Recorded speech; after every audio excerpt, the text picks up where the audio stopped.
And they've done well, even in the face, at least yesterday, right? Yeah.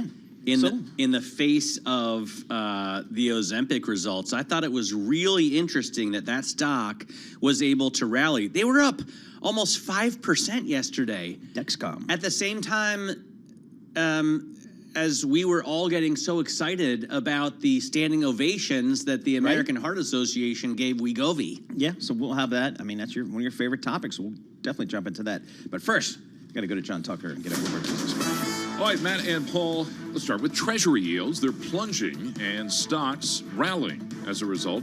The data this morning showing momentum for disinflation picking back up, core CPI gains moderating to a pace that's a little more consistent with the goal of the Federal Reserve. David Kelly, the chief global strategist at JP Morgan Asset Management, says the Fed is on track to achieving that goal.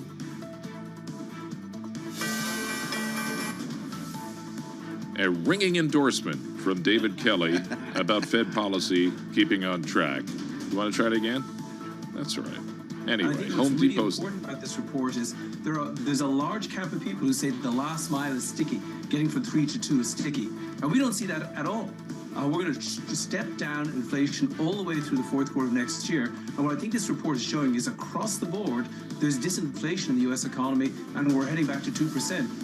Right now, the S&P 500, 83 points higher. That's a rise of 1.9%. 44 at 94, knocking on the door at 4,500. The Dow of 508 points, a rise of 1.5%. NASDAQ 100, 301 points. That's up close to 2%. I don't do the Russell 2000 a lot. I should. Shows the market rally broadening out with the smaller caps. Russell 2000, 4.6% higher. The two-year yield, 19 basis points lower. That's a whopper, 484. The 10-year down 18 basis points. That's at 445. And Home Depot shares, let's do that real quick, up close to 7%. Sales continue to slide, but they narrowed their outlook for the year, and the home improvement retailer still topping expectations for the quarter. I feel like in the studio, this is what Santa's workshop would smell like.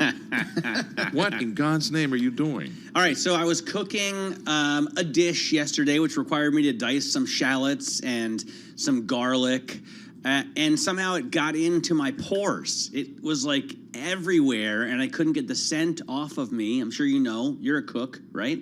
Yeah. So, sure. So this morning, in an effort to solve that problem, I went over to the local drugstore. I bought some essential oils, and now I've put some peppermint, patchouli, and lemon oils in my mustache. Yeah, you sure did. And I can no longer smell garlic. But we can all now smell your beard, which is not what I woke up wanting to do this morning.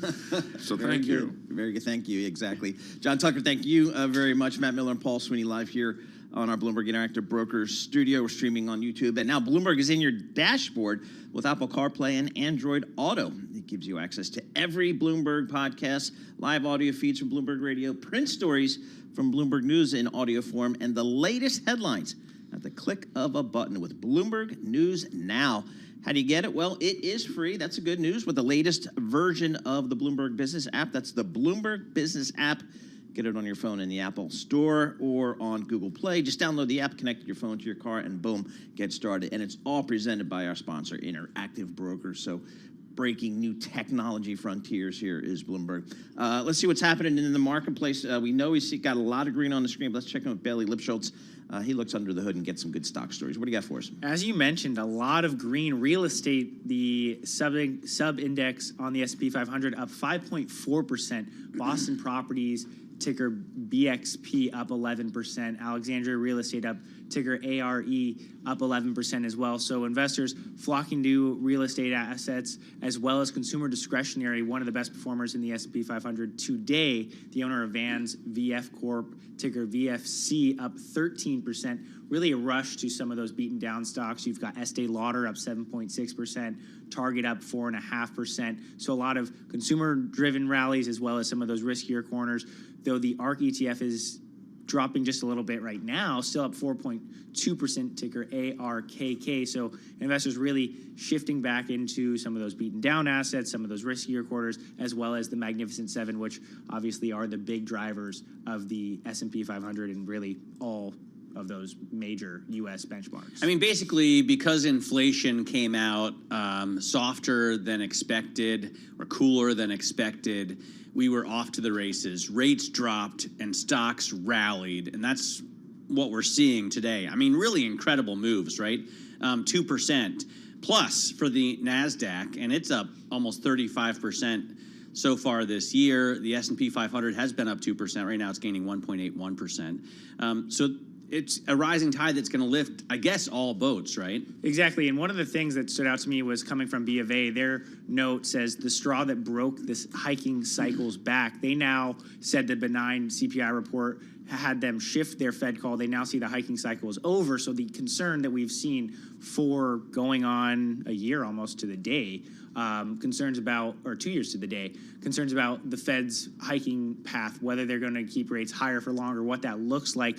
Matt, you mentioned a couple hours ago the warp function, WIRP, right now pricing in just over 3 rate cuts by middle of November. So really the expectations on Wall Street right now is that we could see the Fed taking its foot off the gas pedal and actually shifting into some of those rate cuts, which would then drive further gains likely for those big technology stocks. There's 4 rate cuts by the end of the year next year, right?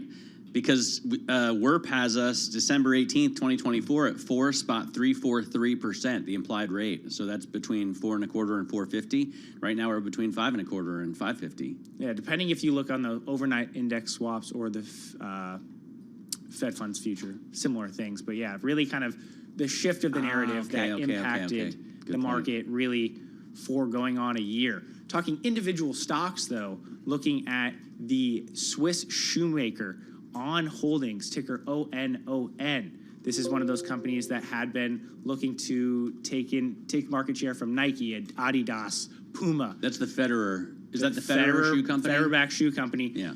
Down 4.6%. Analysts talking down the outlook from the company. One of the things that stood out to me was that this co-CEO said they're seeing less momentum from holiday shopping in the U.S. and Europe compared to last year. So this is one of those shoe brands, along with Hoka, that we've seen, at least I've seen when I go on the subways, a lot of people wearing these shoes. Maybe that was potentially a fad, or at least people took advantage last Christmas and Hanukkah and got their shoes and now don't need to get another pair. Really? So what do these shoes look like? Let me go Google. They say, it looks like they say QC or something on the side, I see. Okay, right? I got it. I don't know what the logo comes from. Something about a cloud. On Cloud, I guess, is the name of them, right? We don't know. But Bailey's still wearing Vans. Right? I normally wear Vans. I'm wearing leather sneakers. My first pair of non-Vans, really. Vans and Chucks are normally what I wear. Wow. California boy. California, baby. Yeah. All right, very good. Bailey Lipschultz, thanks so much for joining us there. We appreciate that. Good stuff.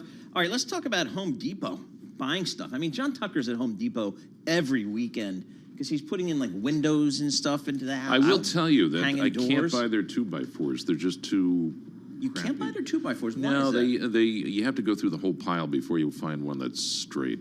So Really? yeah, I don't know where they source it up. Home Depot would be my source for. Oh no. No? I go to a real lumber yard for lumber. Wow. Big.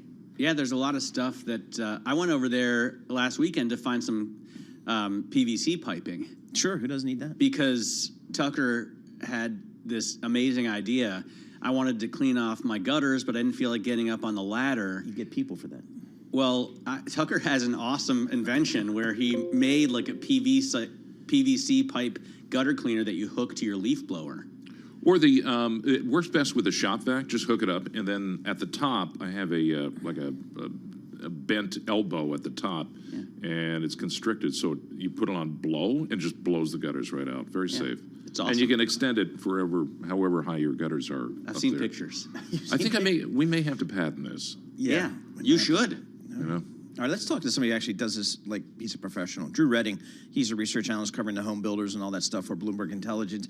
So, Drew, what's Home Depot saying about the consumer here? Is the consumer still buying stuff and building out, upgrading the house and stuff like that? look, they certainly picked a great day to report. You had a combination of things. You had, number one, better than feared results. Better than feared, not better than expected, better than feared, right? Exactly. And number two, you had a better than expected inflation report, which is leading investors to place their bets that the Fed is done hiking. And obviously for interest rate sensitive sectors, anything tangential to housing, we've seen the stocks just rip higher today. But in terms of spending, it was really more of the same from Home Depot. They said that there is relative softness in the market for big ticket discretionary categories. So think things like flooring, cabinetry, patio furniture. On the other hand, they're seeing relative strength in smaller ticket projects, so things like paint, outdoor, and garden. So the consumers is definitely pulling back. They maintained the midpoint of their guidance, calling for about a 3 to 4% decline in sales this year. But they didn't do a whole lot to alleviate any concerns about what the market may look like next year. So we think that's going to continue to be the battleground for investors. How much do rates have to do with this? And if the Fed does end up cutting, 2, 3, 4 times next year, how helpful is that to Home Depot? Well, rates will certainly have a big impact on the stock and sentiment around the stock.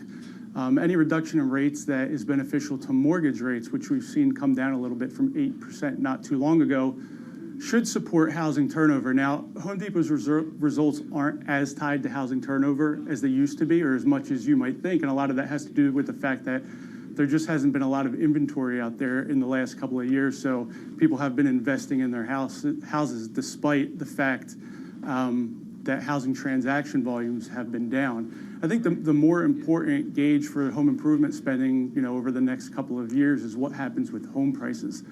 Obviously, we've seen, prices increase around 40% since the pandemic. There was a lot of expectation that there would be a bigger pullback. Prices came down only in the low single-digit range, and since then, we've seen them take back off because of that inventory dynamic. So to the extent that home prices remain sticky, I think that provides confidence for homeowners to invest in their homes. Yeah, I'm looking at these homeowners. I mean, the home builders, Toll and KB and all those guys, they're all up 50, 60% this year. Did I miss that trade? Or is there anything left to go for these home builders? Yeah, so I mean, in just the last 3 weeks, I think the group is up more than 20%. And if we go back just to the beginning of August, when we saw the increase in rates, the treasuries were up. We had 30-year mortgage rates approach 8%. The stock was down 20%. So there's been a lot of volatility. It's all tied to mortgage rates at this point.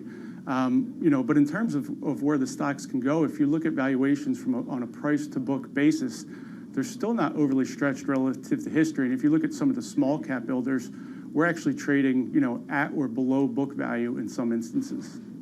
So, but at Home Depot, what's the key driver there? Is it the John Tuckers of the world walking in, or is it the the small business owner who's does additions to homes and things like that? Contractors, yeah, thank you. Yeah, so Home Depot's business is split roughly 50-50 between the do-it-yourself customer and the professional contractor. Over the last several quarters, that pro buyer has really been the driver of growth and higher average tickets. And it's because their backlogs have been so elevated over the last couple of years. Think about when we were in the pandemic, a lot of people deferred those projects. So there was a huge backlog for these remodelers to work out of. What we're starting to see now, though, is that as they work through some of these projects, they're not being replenished at the same rate as they were previously. So there has been a decline in big ticket transactions. A lot of that has to do with what we're seeing from the professional contractor. I will say this, though, the pro contractor is probably the best growth opportunity for both Home Depot and Lowe's if you look out over the next 2 to 5 years. Home Depot has a strategy to go after more complex projects. So these are pros that would typically go to multiple suppliers when they're working on a project. The idea for Home Depot is to bring that all in-house to make the process easier for a contractor. So there's a lot of share to be gained within that professional contractor market. Over the last 5 years, I'm just looking at Matt's favorite function, COMP, so you can compare securities. Toll versus Lowe's. I mean, they both. Oh, I'm sorry. I picked the wrong one there. But if you look at it, these housing stocks have done really well, haven't they? Yeah, housing has done really well. What's driving them now, really, and specifically towards the home builders, and we've described the housing market recently as a tale of two markets. You have the existing home market, which is being constrained by historically low inventory levels, as well as elevated mortgage rates. And you have the new home market, which has done well because the builders have been able to bring supply to the market. They've been increasing starts. But more importantly is they've been able to offer prospective home buyers financing incentives. So they've been buying down rates pretty aggressively over the last several quarters. So when you see that headline rate out there in the market of 7.5% for someone in the resale market, if you're shopping at one of the builders' model homes, you're probably getting something closer to 6. And in some instances, they're buying down rates even into the 5. So it's really that financing piece that has given the new home market an edge over resales. Yeah, I'm looking at, so Home Depot is almost doubled in the last 5 years, up 93%. Yep. Lowe's is only up 43%. So relative to Home Depot, not doing great. But if you look at the home builders, I mean, they're off to the races. You look at Toll, or if you look at KB Home, they're both up about 180, 190% in the last 5 years. And D.R. Horton is up 300%. So they've quadrupled in the last 5 years in value. Hey, Drew, what are these home builders building? Because we don't need more McMansions. We need some starter homes. Are they doing any of that? Yeah, you're absolutely right on that. And we've seen a shift over the last couple of years with home builders emphasizing the entry-level market more and more. And we think that's where a lot of the demand will come from in the years to come. But even more recently, what we're hearing from the builders is that one of the ways that they're targeting affordability, it's not just through base price adjustments or buying down mortgage rates, it's through smaller square footage homes. And that's a trend we're seeing pretty much across the board. Even from a Toll Brothers, they identified the need in the market for lower priced homes over the last couple of years. So even someone that you think typically as a luxury home builder has that product which caters more towards the lower end of the market. All right, very good. Drew, thanks for joining us. Drew Redding, he is an analyst. He covers all the home builders for Bloomberg Intelligence, joining us on Zoom from Princeton, New Jersey. This is Bloomberg. Let's get some company news right now. Lisa Mateo. Hey there, Paul. Apple shares are on the rise after its main supplier, Foxconn, topped profit expectations. But Bloomberg's Ed Ludlow says it's not all good news. They had a sort of surprise net income figure of $1.3 billion US above estimates, but the outlook for the holiday quarter, the December quarter, was for sales to decline. That would represent the third straight quarter of sales decline. And given that this is the principal contract manufacturer or assembler of iPhones for Apple, the concern is that that is indicative of the downward momentum we've seen with iPhone 15 overall. Apple shares right now, they're up about 1%. NVIDIA is looking to match its longest winning streak in nearly 7 years, going for a 10th day of gains after adding roughly $200 billion in market cap this month alone. Bloomberg's Simone Foxman explains why. Part of this was because of the announcement of an H200 AI processor. This is an upgrade from that game-changing H100 processor and using high bandwidth memory called HBM3E that allows these chips to bombard software with big data sets much faster. Now, right now, we have those shares, NVIDIA shares are up about 1%. And Meta Platforms has more Wall Street fans than ever. The Facebook owner's shares have nearly quadrupled since a low in November last year. Analyst tracked by Bloomberg shows the highest number of buy ratings since its 2012 listing. Shares right now, they are up about 1.5%. And we're getting this information just in. Wells Fargo has cut about 50 of its bankers. We'll have more on this coming up in just a bit. Those are the company stories we're following this hour. I'm Lisa Mateo, and this is Bloomberg.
markets, headlines, and breaking news 24 hours a day at Bloomberg.com, on Bloomberg Television, and the Bloomberg Business app. This is a Bloomberg Business Flash.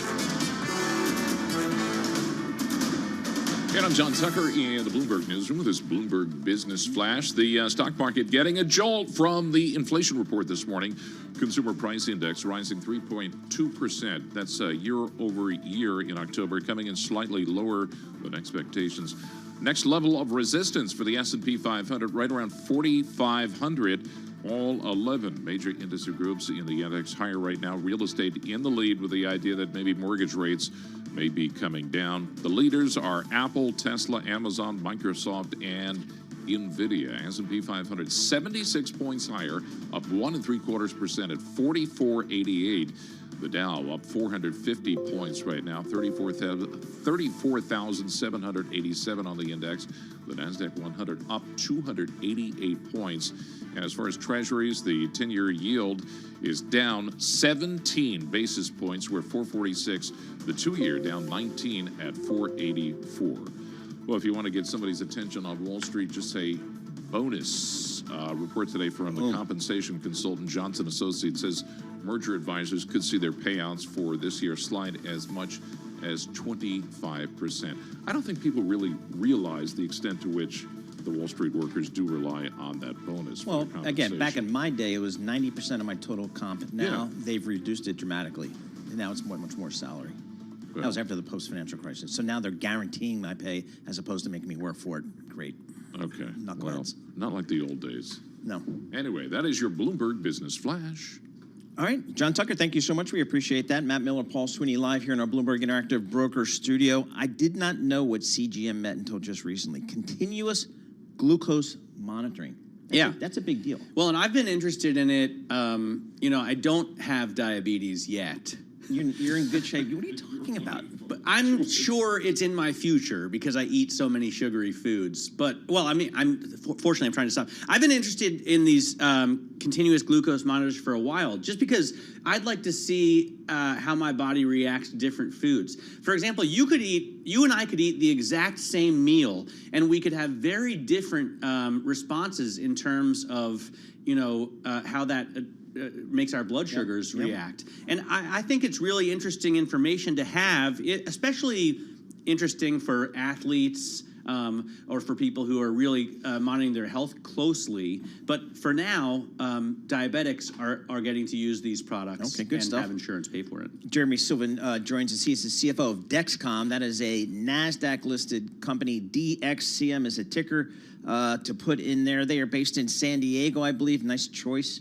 Jeez, lame. Why aren't we all based in San Diego? I don't understand when. I don't know what we're doing. When the founding fathers set everything up. Exactly. Why New York? And why Washington? I mean, it's nice, but. All right, Jeremy, thanks so much for joining us here in our Bloomberg Interactive Broker Studio. Dexcom, for our listeners, tell us what you guys do, kind of how you play the game here. Yeah, sure, and thanks for having us here. Dexcom, we make continuous glucose monitors, as you mentioned, our G6 and our G7 series, as well as Dexcom One. And what the product does is there's a small needle that goes right beneath your skin into your interstitial fluid. It monitors your glucose throughout the course of the day. And so for anybody that is monitoring their glucose levels because they take insulin, because they take other drugs like GLP-1s, as they monitor their food, their sleeping patterns, and ultimately their exercise patterns, we're able to monitor in real time and give feedback as to how your glucose levels are moving in your body, really minute by minute. Every 5 minutes, we send a ping to your phone or to the receiver. We do that. It's obviously very beneficial to those that need to manage their glucose levels. And by the way, that really spans the entire population. It's really the fifth vital sign. So, but it's interesting that you say you can use it to work with GLP-1s, to work with semaglutides like Ozempic and Wegovy. Are you seeing more customers do that? We are. In fact, what we see is if you look at the prescribing patterns, you're really realizing these are companion therapies. You're seeing our prescriptions actually increase when you have somebody who's using a GLP-1, and what you find is the outcomes are better. There's an increase in A1C reduction when you have somebody using both of these products. And so, we think about it as, if you want to think about it as therapy and diagnosis coming together, The therapy is the drug. The diagnostic is the real insight into what's happening in your body. Those two things are an incredibly powerful combination. You're seeing physicians prescribing more and more in that pattern. What are the, so for your CGM business, that is your business? Yes. Okay. What are the growth drivers on the top line for you? Yeah, absolutely. I mean, the total addressable market is huge. Okay. And you know, it's one of those things when we sought out to meet an unmet need, we realized, and you mentioned sugary foods, Yep. a lot of us are sitting down more often than we have in the past.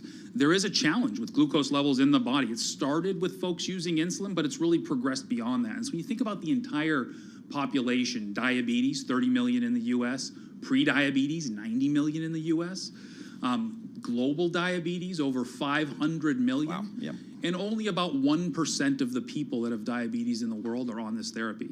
So there's 99% to go. And so there's a real opportunity for us to continue to drive adoption and really change people's lives. So is your customer the physician? Our customer is the physician, the payer, and the actual customer themselves. I mean, really, this is incredibly personal to the actual patient. They wear it on their body. Yep. The physician clearly wants to know it, helps them titrate medication. And then obviously the payer wants outcomes. And so you have to have a product that delivers outcomes. Ours delivers outcomes. So I've seen, you see the YouTube videos or Instagram videos where somebody just kind of slaps it on the bottom of her arm or his arm. It doesn't look like it hurts. Explain to, you say needle, but I feel like it's more of a wire almost, isn't it? That's what it is. I mean, I'm wearing one now. Basically, you put on your body, you click a button, it comes on. I don't feel it. Most folks don't. When I say it's a little needle under, it's about the size of a hair, and about a quarter of an inch. And how long do you leave it in your arm? For 10 days. So it stays in there for 10 days, giving you feedback over the course of those 10 days. Real easy to put on, real easy to take off, pairs with your phone, pairs with other devices as well. And do you leave it on all the time? Do you constantly have one on? Always. You have it on 24/7. You swim with it. I noticed you mentioned San Diego. You surf with it. If you guys ever want to try it and come out surfing with us, you're more than welcome to. But absolutely part of wearing it 24/7, so it gives you that 24/7 feedback. And what do you notice? I mean, when you have, I don't know, a glass of wine, do you see a change? When you have, you know, peanut butter? I mean, what are the things that you notice? You change your habits. You really do. I'll tell you what's good: whiskey. That's a good one. What's not good? Beer. We all agree. So there you go. I mean, you're going to have to battle between those if you want to keep it. But there are foods that you eat that you realize, to your point, your body interacts with differently. For me, it's rice. Rice sends me through the roof. And so what I've done is I've changed my behavior around my eating habits. I stay away from rice. I don't want that to impact my glucose levels, which obviously impacts your health. Why are you wearing the patch? So I wear it for the similar reason. I like to, well, one, I'm a bit of a sensor nerd since I work at the company. So you're not doing, is this a prescription thing? It is a prescription thing. I have a prescription. And why did you get the prescription? Because I wanted to monitor the glucose levels. It was really important to me for long-term health considerations. But the target market is what? It's still those. Is it you? Or is it just somebody who has an underlying condition that requires this type of monitoring? Today, it's really targeted at the diabetes population, those impacted, so that population. But longer term, it will, we believe, go well beyond that. To folks that are monitoring their health before your physical. So the Apple Watch isn't enough. We got to go another step. You're taking it another step. You have to be accurate, and that's the big thing. The difference between a healthy person and someone with prediabetes is very, very small. So accuracy is paramount. Yeah, 90 million people have prediabetes. I go once a year for my checkup. That's not good enough. You, I'm sure, are a healthy eater and an active fitness guy. You don't need to worry about it. But I'm cramming like peanut butter and jellies down my throat as fast as I can. You know, and I like to watch TV. How much does this cost for Matt when he doesn't have a prescription? When you don't have a prescription, you can get online. It's $179 for a month. That's 3 different sensors, 10 days each. And then I just think it's interesting. You know that rice drives your blood sugar higher. I would not have any idea if I'm sitting in front of a bowl of rice that that's going to do it. So, you know, we take these tests. The doctor will say, hey, avoid sugary foods, don't eat anything after dinner, and then come in the next morning. I will avoid ice cream and, you know, obviously cake and candy, but I probably would eat a bowl of rice, no problem, and even sneak one in after dinner. Wow, look at you going crazy. Well, but then I would get a bad result on the test. You might even find out that the ice cream is actually good for you and the rice isn't. Don't take my word for it. All right, 21 buy ratings, 3 holds, and 0 sells. The stock has outperformed Medtronic, Insulet, Tandem Diabetes, and Abbott Labs over the last 5 years. I looked at those because they make, competing products or in the same space in the diabetes What's the space. investment message you give to the street? We have a product. It's the most accurate, simple, it's easy to use, it's covered. So we have a population in front of us, a TAM in front of us that we think is absolutely unparalleled. On top of that, we've been working very, very hard on profitability. I know that's top of mind for investors. And if you look at our performance, a 2,600 basis point increase over the last 5 years in profitability. So when you combine incredible top-line growth, we grew 26% organically last quarter and the prior quarter, along with that profitability in this unmatched TAM, I think you really have an incredible investment opportunity. And we've been communicating that to the investing public for some time. And you've seen that through our growth over the years. Just really passionate about the company and the opportunity ahead. Yeah, I'm looking at the projections out there on the street, kind of high teens, low 20s, top line growth, EBITDA margin, mid 20s, going to high 20s, and free cash flow positive. If you can't sell that, I think you need another job. So that's why we got all those buys out there. So Jeremy Sylvan, thank you so much for joining us. Jeremy is the CFO of Dexcom. The symbol to put into your Bloomberg professional terminal is DXCM. And he got his undergraduate degree from Arizona State, whose basketball team is coached by the greatest point guard in college history. That's Danny Hurley, good buddy of mine. Anyway, Jeremy, thanks so much for joining us. Right now, let's head down to Washington, D.C. Nancy Lyons has got world and national news. Thanks, Paul. Thousands are gathered in the nation's capital today for the March for Israel rally. It was organized by the Jewish Federations of North America and the Conference of Presidents of Major American Jewish Organizations. Michael Balaban is president and CEO of the Jewish Federation of Philadelphia. They want to stand in solidarity with Israel. They want to ask for the hostages, to really demand for the hostages to be freed. And they want the world to open their eyes to the terrorism that Hamas is plaguing us with. Organizers believe as many as 100,000 people are attending that event. Residents in southern Israel have started to return to pick up what remains of their belongings. More than 20 towns and villages were attacked on October 7th by Hamas militants. Ayelet Katzir, who lives in the Kfar Aza kibbutz, was among those returning to collect her belongings. I'm very glad I came here, but it's so difficult. Katzir's husband was among the 1,200 people killed by Hamas during the raid. House Speaker Mike Johnson is counting on Democrats to overcome misgivings and approve his proposal to avert a U.S. government shutdown. Bloomberg's Kayleigh Lyons says the Republican leader plans a vote this afternoon on his temporary funding proposal under a procedure that requires a 2/3 majority, a threshold he can only meet with support from Democrats. 290 votes is going to be the magic number to get this two-step so-called laddered continuing resolution passed. It, of course, would continue a stopgap measure to fund the government so that there is no shutdown this weekend by extending funding for different programs to 2 different dates. First, January 19th, then a second tranche, including defense spending, to February 2nd. Again, that is Bloomberg's Kayleigh Lyons reporting in Washington. Global news 24 hours a day and whenever you want it with Bloomberg News Now. I'm Nancy Lyons. This is Bloomberg.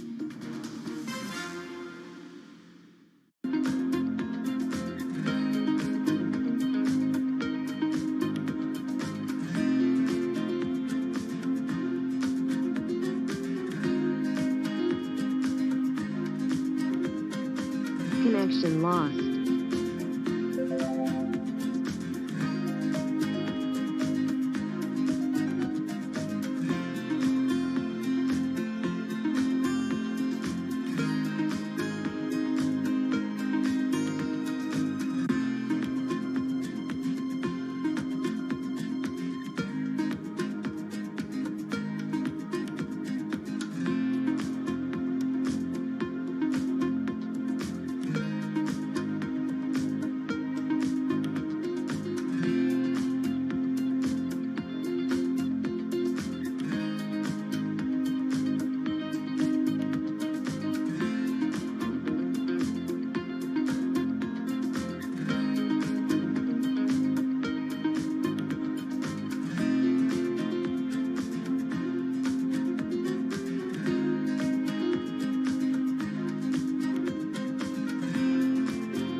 markets, headlines, and breaking news 24 hours a day at Bloomberg.com, on Bloomberg Television, and the Bloomberg Business app. This is a Bloomberg Business Flash.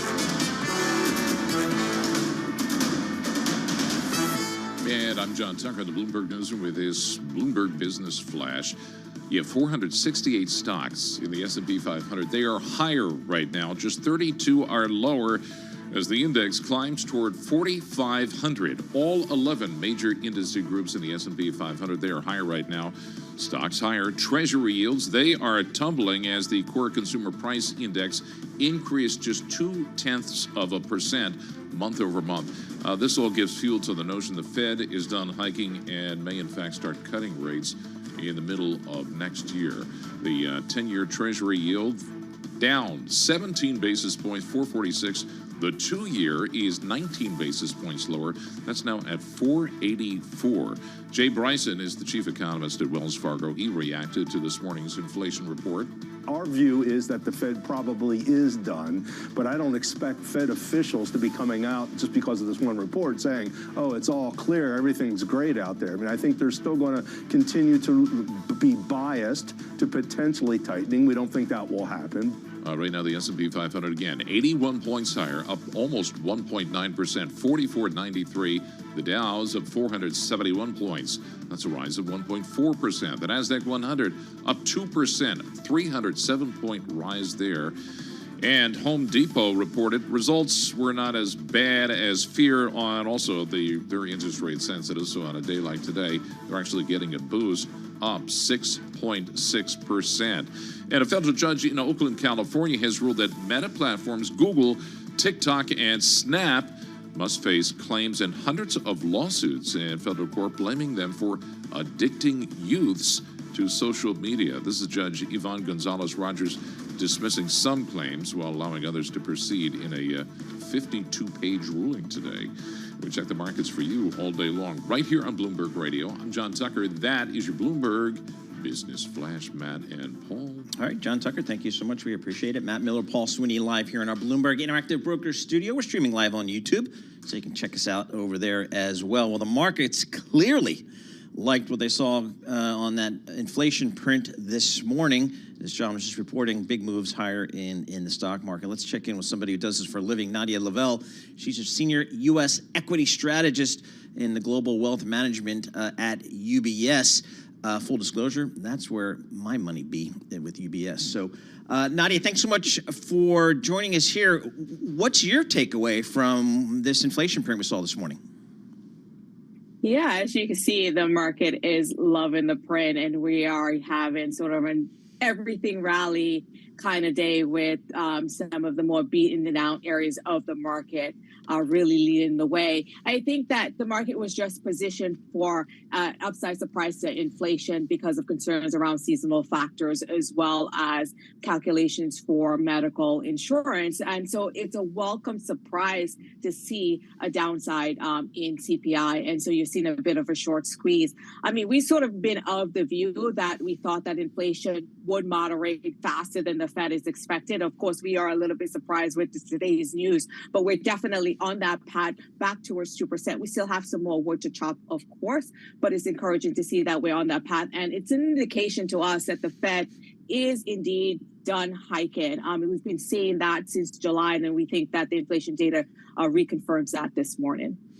So, Nadia, what are you telling your investors here today? You know, a lot of folks are saying, boy, if you're telling me that I saw peak rates a few weeks ago and, you know, the earnings are pretty decent and we're probably been through the worst of the earnings, why am I not loading up the truck here? Well, you know, our view is that, you know, we do expect the market to still continue to grind higher. We had been advising clients to really buy on the weakness that we saw about 3-4 weeks ago. We have seen a swift rebound in the market since then. So we wouldn't be surprised to see the market take a little bit of a breather or even some consolidation. I mean, I think tomorrow we'll be closely watching the retail sales data because we know the last couple of months, retail sales have surprised to the upside, and that's what really helped to push consumption growth up in the third quarter and GDP close to 5%. And so we want to see that to continue to see some growth. The momentum is likely to slow because that's so important for the soft landing narrative. So we would be surprised to see if there's any sort of hiccup in that data that the market could see some consolidation tomorrow. And so there's still more data to come. But ultimately, we do think that this economy is on the path towards a soft landing. And we do think that this market can grind high into 2024. But there could be some bumps along the way. So what are some of the sectors, or how do you think investors should be positioned here if this market can, in fact, grind higher? Am I just long those magnificent 7 names, or is it time to branch out and maybe take a look at something else? No, I think you want to be balanced in your portfolio. Of course, we are now, positive on tech. We do think that momentum in tech can continue. I mean, the earnings season was a pretty solid one for tech, and we think that you can see double-digit earnings growth for next year. But that said, there's also other areas of the market that we think are on the path to recovery, meaning particularly if you look at energy has actually pulled back quite a bit in the last several weeks. And so we still think that there's opportunities there. We think that Brent oil can get back above $90 and sort of trade in that $90 to $100 range. We think that OPEC plus, particularly Saudi Arabia and Russia, will maintain those price cuts into early next year. And when you think about it, the oil demand still remains pretty solid. So we think that this market will remain under supply, and that should help support oil prices into next year. At the same time, you also want to have a little bit of defensive exposure with consumer staples. How about it seems like the big tech stocks have been driving this market in 2023. Is it time, or is it ever time to start thinking about smaller and mid-cap stocks? It just seems like the small and mid-cap space always has a tough time vis-a-vis the larger caps. Yeah, I mean, today you're seeing a big rally in small cap, because they have been so beaten down. We do think that it's okay to leg it, but it's still too early to go full force. Of course, we want to continue to get data around the growth outlook. Of course, now inflation is kind of sort of slowly being put to bed, but there's still some uncertainty around the outlook, just given the lag effect of all of these rate hikes that we have had. We know that we have the resumption of student debt repayment. What does that do to the consumer that has been quite resilient all year? And so we still want a little bit more data around growth before, jumping full force into small cap, because we know in sort of any slowdown environment, that small cap tends to be hit greater than large caps. And Nadia, are you surprised that you mentioned we're going to get retail sales tomorrow, so we'll get another beat on the consumer, but are you surprised the consumer has been, I guess, as resilient as it has been in the face of these higher interest rates? We have been surprised this year about the resiliency of the consumer. But when you think about it, I mean, some of this has to do with the excess savings data. We got recent data that, consumer had more excess savings than anyone thought at the start of the year. So that, of course, helped. Also, when you think about the consumer balance sheet and how interest rate sensitive it is, it's not as much as it was, say, post the financial crisis, in terms of the consumer has done a great job the last few years, particularly in the pandemic, refinancing those mortgage rates. And so mortgage rates are quite low for consumers who are already in their homes. And so there's a less sensitivity. You are seeing a little bit of pickup in terms of, credit card delinquency. But again, it's more the lower end consumer. The middle and upper class consumer is still hanging in there. So it remains to be seen if the consumer will weaken from here. But even if this consumer spending slow down, we don't expect it to fall off of a cliff and any sort of tip us into recession at this point. We think that the consumer balance sheet overall still remains in good shape. And the fact is the stock market is up, and so that helps wealth as well. Absolutely. All right, Nadia, thanks so much for giving us a few minutes of your time. Nadia Lavelle, she's a senior U.S. equity strategist in global wealth management over at UBS. And again, a strong reaction today in the markets to what was a little bit calmer than expected inflation print here. So for the folks that are looking for the Fed to maybe tap the brakes, if not begin to think about cutting rates sometime next year, this was a print that kind of works for that side of the market. S&P 500 up 1.9%, been holding that gain all day here. You've seen some more action in the NASDAQ. That's up 2.25%. And as Nadia was just calling out before, Russell 2000 up 4.6%. Starting to see a broadening out there in some of the performance yields coming in. The 10-year Treasury yield is off 17 basis points, 4.46% on your 10-year. So big moves in the markets today. Well, more coming up. This is Bloomberg. Let's get some company news right now. Lisa Mateo. Thanks, Paul. We have some more info on those Wells Fargo job cuts. Now, sources tell Bloomberg up to 50 investment bankers will be let go amid a deal slump. It includes managing directors and more junior roles. Wells Fargo right now up about 3%. The home improvement spending boom seems to be slowing after Home Depot narrowed its guidance for a decline in this year's profit and revenue. But shares, they're higher. Bloomberg's Abigail Doolittle explains why. Home Depot heading toward its best day since November of last year. Now, a piece of it could be the fact that Home Depot on the year down 8%. So with this macro story developing around the idea that maybe inflation has been beaten and that yields are going to come in, the beaten down catch-up stocks are perhaps catching up. As for the quarter that was, they actually beat ever so slightly, but it's the guide. It's the same store sales down. They're looking for 3 to 4% down versus what had been 2 to 3% down. The shares right now, they're up about 6%. And Lowe's, they report next week. Uber's expanding its services, looking to challenge companies like TaskRabbit. Bloomberg's Gina Cervetti has that story. Need some furniture assembled or the leaves raked up? Uber is launching a mini pilot program for a service that will let its app users hire people to complete various household chores. The feature, dubbed Uber Tasks, will launch in the coming weeks in Fort Myers, Florida, and in Edmonton, Alberta. During the initial test, drivers and delivery couriers on Uber's app can opt in to help customers with small home projects. Uber right now up about 3.5%. And Siemens Energy has secured a $16.2 billion deal with the German government. The manufacturer has been struggling with massive losses at its wind turbine unit. Siemens right now up just a fraction. I'm Lisa Mateo.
This is Bloomberg Markets with Paul Sweeney and Matt Miller on Bloomberg Radio. All right, Matt Miller and Paul Sweeney live here in the Bloomberg Interactive Brokers studio. Looking at these markets, again, moving higher on the equity side. The S&P 500 is up 1.9%. The NASDAQ's up 2.25%. And the Russell's up 4.7%, all on the back of that calmer than expected inflation reading we got this morning. So that's good news. We're also seeing yields pull in as you would expect. The 2-year is down 19 basis points, 4.84. The 10 years is at 4.46, so keeping an eye on that. WTI crude oil pretty much unchanged here, just over $78 a barrel, so it's just bouncing around that level most of the day. Right now, let's head down to Washington, D.C., World and National News with Nancy Lyons. Thanks, Paul. It's looking like House Speaker Mike Johnson will need Democratic support to pass his two-tiered stopgap plan to keep the government running. He held a GOP caucus meeting this morning and spoke to reporters following those talks. Getting us beyond the shutdown and making sure that government stays in operation is a matter of conscience for all of us. We owe that to the American people. I believe that we can fight on principle and do these things simultaneously. When you have a small majority, it requires some things are going to have to be bipartisan. The government shutdown is due to hit after midnight Wall Street time this Friday if U.S. lawmakers cannot pass a funding package. Well, TSA workers are concerned about a shutdown and are staging a series of airport rallies. Bloomberg's Amy Morris with details. Members of the American Federation of Government Employees, the union that represents many TSA workers, rallied in Atlanta last week and will host another rally in Sacramento today. AFGE Local 2030 President James Murdoch says TSA workers who work at security checkpoints will have to work with delayed pay if Congress is unable to strike a government funding deal by the end of November 17th. In Washington, I'm Amy Morris, Bloomberg Radio. President Biden is leaving for San Francisco later today to prepare for tomorrow's meeting with Chinese President Xi Jinping. Today, Biden spelled out what he would consider a success in those talks. To get back on a normal course of corresponding, being able to pick up a phone and talk to one another if there's a crisis, being able to make sure our military still have contact with one another. Biden says he does not want the U.S. to decouple from China, but he does favor a more level playing field on trade. He specifically criticized China's insistence that if U.S. companies want to trade in China, they need to hand over their trade secrets. Global news 24 hours a day and whenever you want it with Bloomberg News Now. I'm Nancy Lyons. This is Bloomberg. Now back to you, Paul and Matt. All right, Nancy, thank you so much. We appreciate it. All right, coming up at about 1:05 p.m. Wall Street time, Citadel's Ken Griffiths is going to sit down with Bloomberg's Shanalia Bassick, have a conversation. So that should be interesting. We'll bring that to you at approximately 1:05, just a couple of minutes. Sound On with Joe Matthew. That comes up every day at about this time. Joe, down in Washington, D.C., do we have a government that's going to stay open here? Let's start with the basics. Do we have a government is I guess, the real basic question here. Yeah, it's looking pretty good, actually. I didn't think even a couple of days ago we'd be having this conversation, Paul, but it looks like the gears are turning here and that this continuing resolution will not only pass the House today, that might seem almost like the easy part, but it looks like the Senate's going to be on board as well. So we've got a piece of legislation that'll have two different expiration dates on it, one of them at the end of January, the other one the beginning of February, not too far apart here. That will keep us from shutting down at midnight on Friday. The question is what happens the beginning of next year, because, we're going to do this whole thing all over again. Yeah, we are. And now the speaker here, to get this passed, he has to get some Democratic votes. How tough is that going to be with him, with his far-right members of his party? Well, it's looking like this is coming together here. I spoke with a Republican member before I came on the air here, Paul, and he put it best, and this is an off-the-record conversation, but they're whipping votes as we speak, and he says it appears there are more Democrats who want to get home for Thanksgiving and Christmas than there are Republicans who want to burn the place down. And that really, I think, perfectly crystallizes where we are here. About 50 Republicans say they will not vote for this. Democrats are actually calling this a win, and that's when you know you're onto something. Yeah, exactly. All right, so, that'll get us into next year, but at some point, some difficult decisions need to be made here. Is that something that is a January event? Or, some people have even suggested this could go as late as April 30th. Well, yeah, you might be referring to that 1% across the board cut that would take effect. That's a motivator potentially to get something done. It's just really hard to tell because the speaker is so new and there's still so much discord within the Republican conference. There's just no appetite to see the government shut down here. Everyone's kind of looking at what everybody else is doing. Paul, and look, there's the matter of the Senate. I mean, I don't want people to believe that this is a done deal. This could still totally go off the rails. The Senate has its own continuing resolution, and it's pretty different from the House's. And if they want to go into conference committee and drag this thing out, we would probably shut down for a couple of days.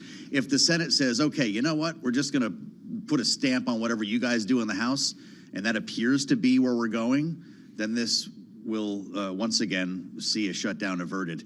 But look, we need a budget for more than a month around here, and that's going to be difficult to do. We've got the matter of Israel and Ukraine as well. Billions, tens of billions in funding the White House asked for. There's no path for either of those. Paul, I'm wondering if we're going to go into the new year without that money being resolved. Yeah, that's a key, one of the many challenges here. All right, let's switch gears a little bit to think about foreign policy. President Biden heading out to San Francisco.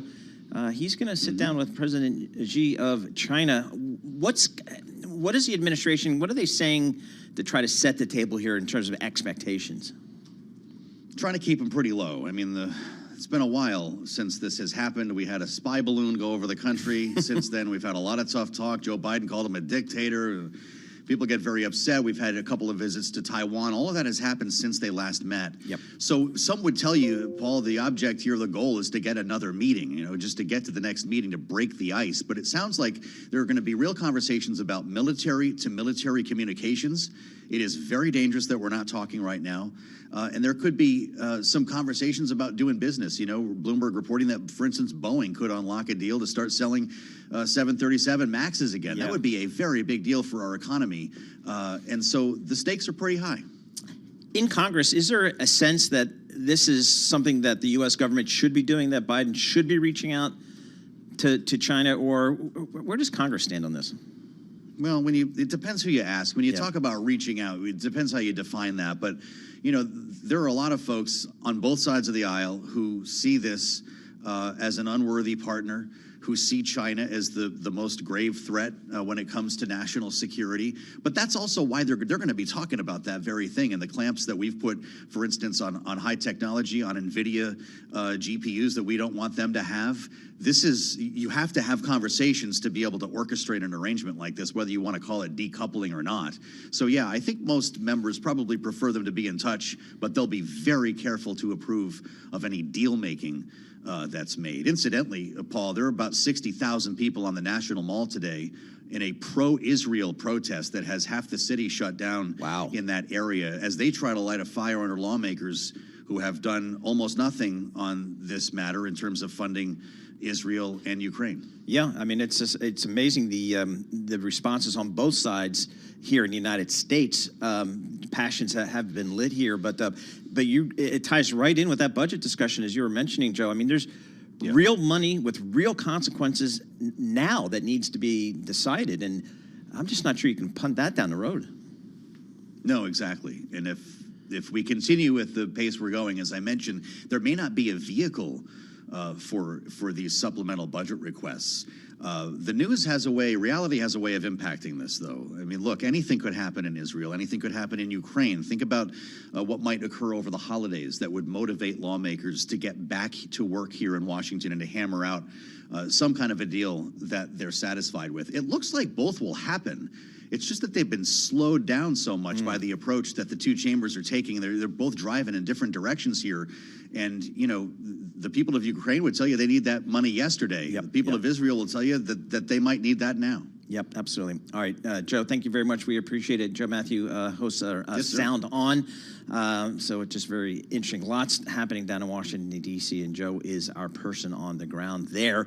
Market's still noticeably higher here. The S&P up 1.9%, the NASDAQ up 2.3%, and then Russell up 4.7%. How about that?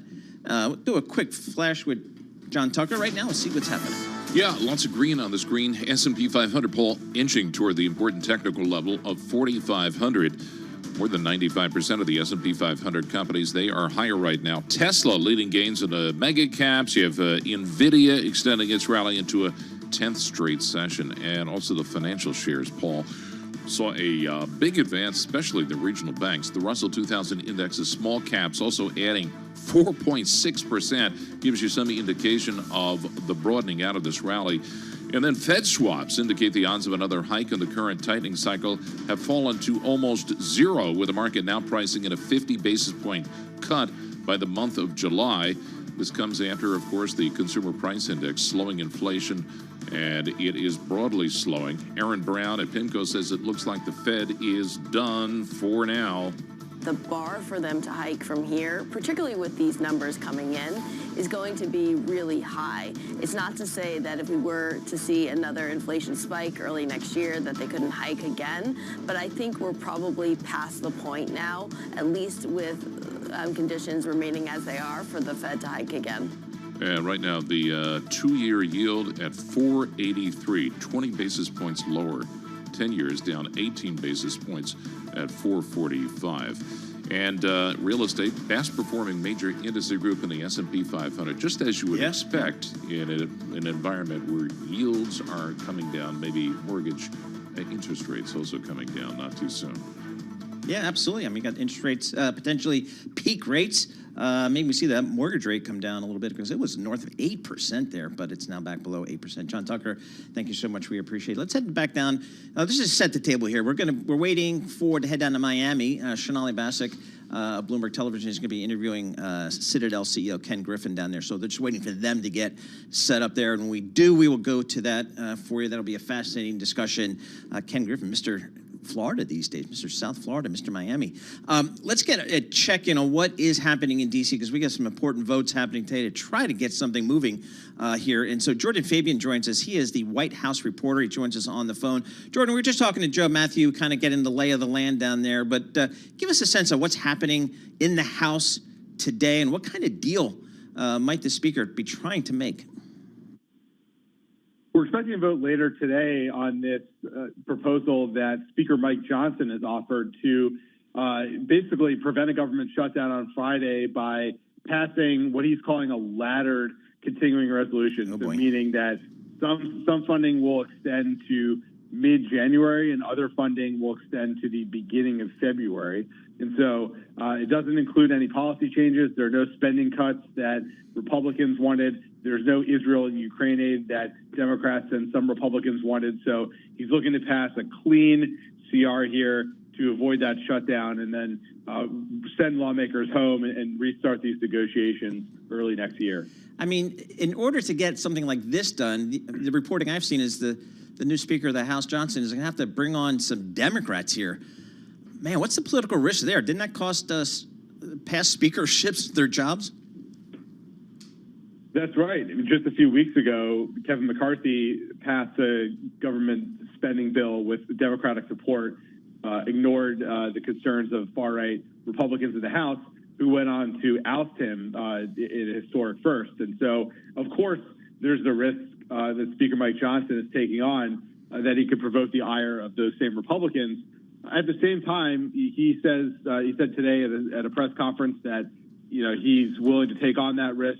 All right, hey Jordan, we're gonna have to cut it there just because of we're gonna head down to Miami, where our Shonali Basak is sitting down with Citadel CEO Ken Griffin in an exclusive one-on-one to get his thoughts on everything from AI to the Treasury market. Let's go to that discussion right now. In the Fed's fight, do you think this is too much of a knee-jerk reaction? Well, today is obviously quite a bit of enthusiasm over the inflation print this morning. And we are seeing core heading back down. We look at like roughly 4% year over year, which means that perhaps the worst of the storm is past us. And that's pretty much conventional wisdom, was today was going to be a constructive print. I'm actually a bit surprised at how strong the market's reaction has been to today's number.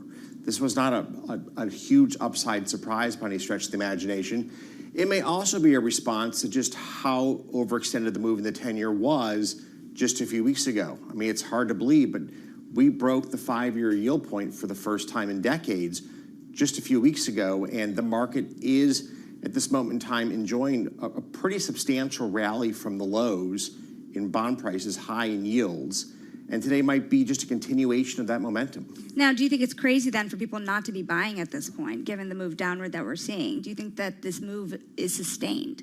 Look, I think any yield on the 10-year around this 4.5% number, plus or minus 50 basis points, is a reasonable number to be at. I think it's hard to argue that we're way off the market, no pun intended, on the current 10-year yield.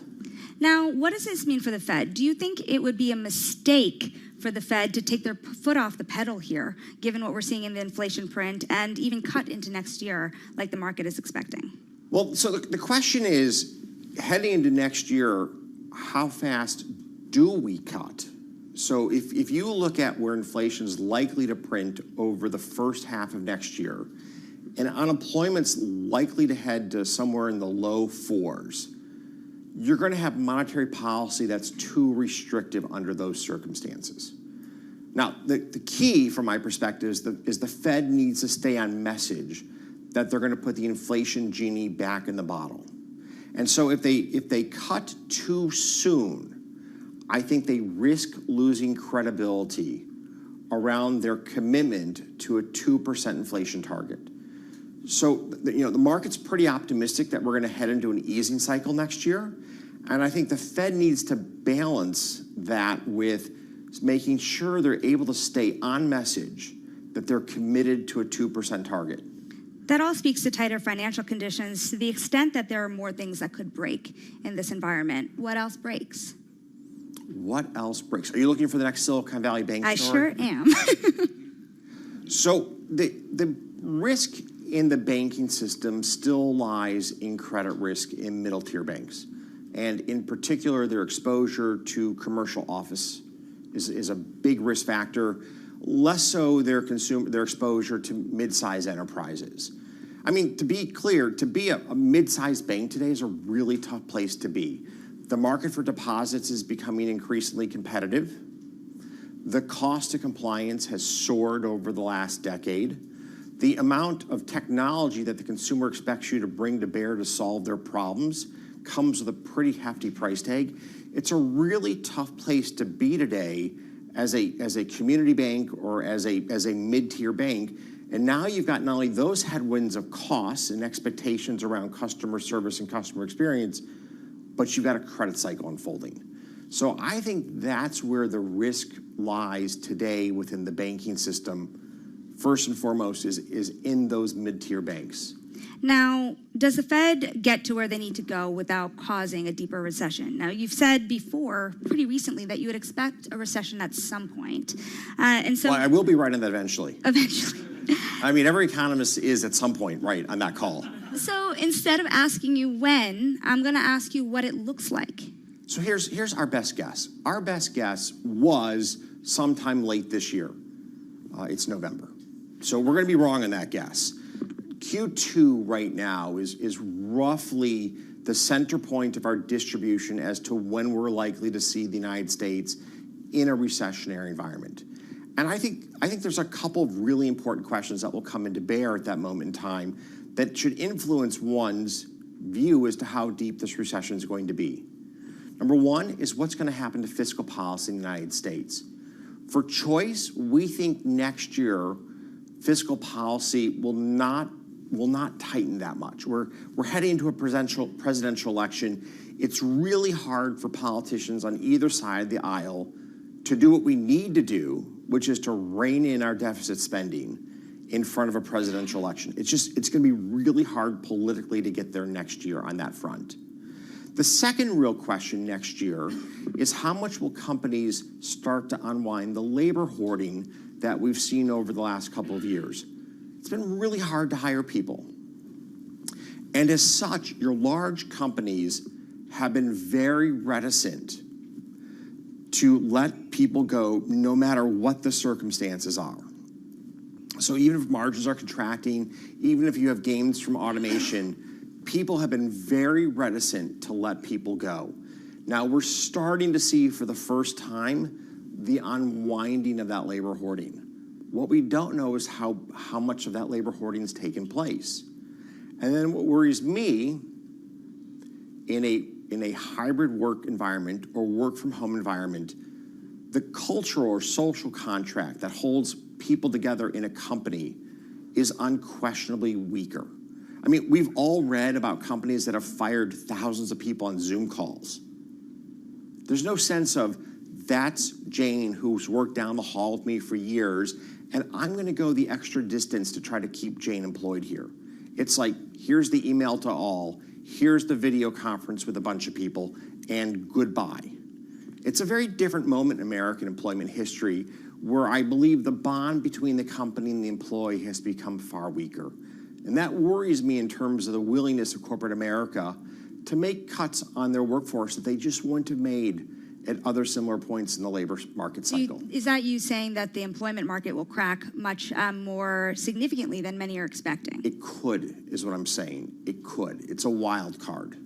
So there's a lot to unpack here. We are going to go global, but we're going to start here at home because you've been pretty critical about the picture here for the fiscal situation in the United States. I want to talk about the Treasury market because it's behaving a little bit like a meme stock. It's one of the most volatile markets here. Oh, no. I played meme stocks. All right, so I've been not through quite that journey. This is nothing like that moment in time. You know, but it is quite volatile, and I'm wondering to what extent it does concern you that treasuries are moving around so drastically. So, I mean, first of all, the Treasury market is moving around drastically in comparison to 10 years ago, 5 years ago, when we had extremely low inflation. We were consistently below our 2% target, and the government was involved in a variety of very aggressive policies to try to bring inflation back up towards 2%. It's a very different world. We've come off the zero boundary in inflation. We've come off the zero boundary in rates. We're in a market that for the trading of government bonds is a normal market condition. Like this is actually, it's a little more volatile than you might otherwise want it to be, but these are pretty normal, pretty typical conditions when you're in a full employment economy late in the business cycle. There's nothing about this that I would call in any way unusual or unexpected. I think what was more unusual was that all of us in this room went through such a long period of time with such aggressive government intervention in our markets, trying to encourage growth, trying to bring inflation levels up. So that was government intervention. What about the Treasury's management of how they handled the future fiscal load? You know, pretty recently, billionaire Stanley Druckenmiller had rebuked Treasury Secretary Janet Yellen for not doing more to finance the United States when rates were low. And she has since pushed back, but I'm wondering what you think about it. Well, with hindsight, we would have done really well with our trading. Do you think they should have done anything? I mean, if I knew where rates were going to be today, could you imagine how much money we would have made if we'd taken a position on 2 years ago? So that's a bit of the same call that, is being levied against Janet Yellen. You can't cry over spilt milk. Of course, and I actually do believe he's right, we could have issued more debt at lower rates over the last several years. There's no doubt about it. And what's ironic is DC is constantly concerned about the fragility of the private market sector.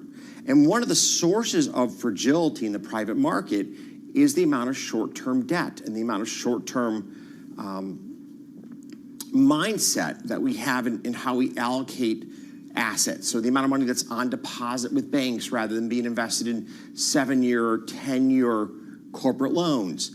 Everything that brings things shorter in term increases fragility. Bear Stearns went broke in a day because of the amount of funding they did overnight. All right, that's important to note. Ironically, the U.S. Treasury has been shortening its maturity as our debt's been going higher. So if you think about any playbook for how to prudently manage your balance sheet, let's not play the role of rate speculator. Like Stan, we're going to push that aside, and he's amongst the best in the world at this. So it's push aside the fact that the Fed did not play the role of rate speculator, but put on your hat of balance sheet manager. The more debt you need to manage, the more you want to extend your weighted average maturity. Like, that's just basic finance 101. But as the Treasury tries to do this now, one of the big problems is you are seeing a fracturing of what it looks like to be issuing the longer dated securities.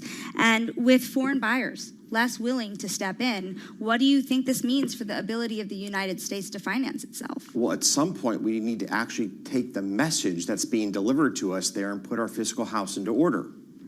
I mean, that's what the market's telling us. The market is telling us that we cannot run annual deficits of the magnitude that we're running, that we need to put our fiscal house into order. That's the message being delivered by the market. Us pivoting to issuing more and more short-term debt means that if there were a day of reckoning, the degrees of freedom that we have to navigate that crisis are far more limited. Now, there are a lot of people in the market who believe that with foreign buyers stepping back, that the marginal buyer is the leveraged hedge fund, people like Citadel, and the American public becoming increasingly active as buyers of treasuries. Would Citadel step in a bigger way to buy more treasuries into next year? Well, let's just be very clear. The marginal buyer of treasuries is going to have to be American savers. No ifs, no ands, nor buts. And that's going to crowd out investment that American households would otherwise make in corporate bonds, equities, and other assets that contribute to the productive growth of our economy. Like, that's where we're going to find the marginal buyer, and it's going to come at a cost in terms of our ability to create jobs and to enjoy a level of innovation and productivity that has defined so much of the life that we have lived in this country over the last century. Are there limitations, especially as bank balance sheets shrink into next year, for how much you can step in? So there's quite a bit of chatter today about the bond basis trade. And I've never seen so many people fixated on such a trivial problem. I mean, it's actually just bewildering to me. You're a significant asset manager. You have a portfolio that's tracking a fixed income benchmark, part government bonds, part corporate bonds, part mortgage-backed securities. And you want to optimize the return for your investors. I mean, that's what asset managers do. We're here to create alpha for our end investors. And so you look at the treasury part of your portfolio and you go, you know what? I can sell my treasuries, replace that duration risk with a treasury futures contract, and invest the money in corporates and other interest-bearing assets and free up that cash to put it to a more productive use in the economy holistically.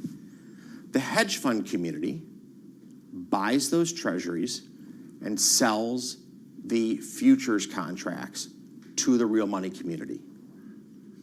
It's just that simple. So the reason I'm asking this is because with this great attempt to clamp down on the basis trade by regulators, would that really constrain how much hedge funds are stepping in to buy treasuries just as they're being issued? Well, I mean, here's what's going to happen.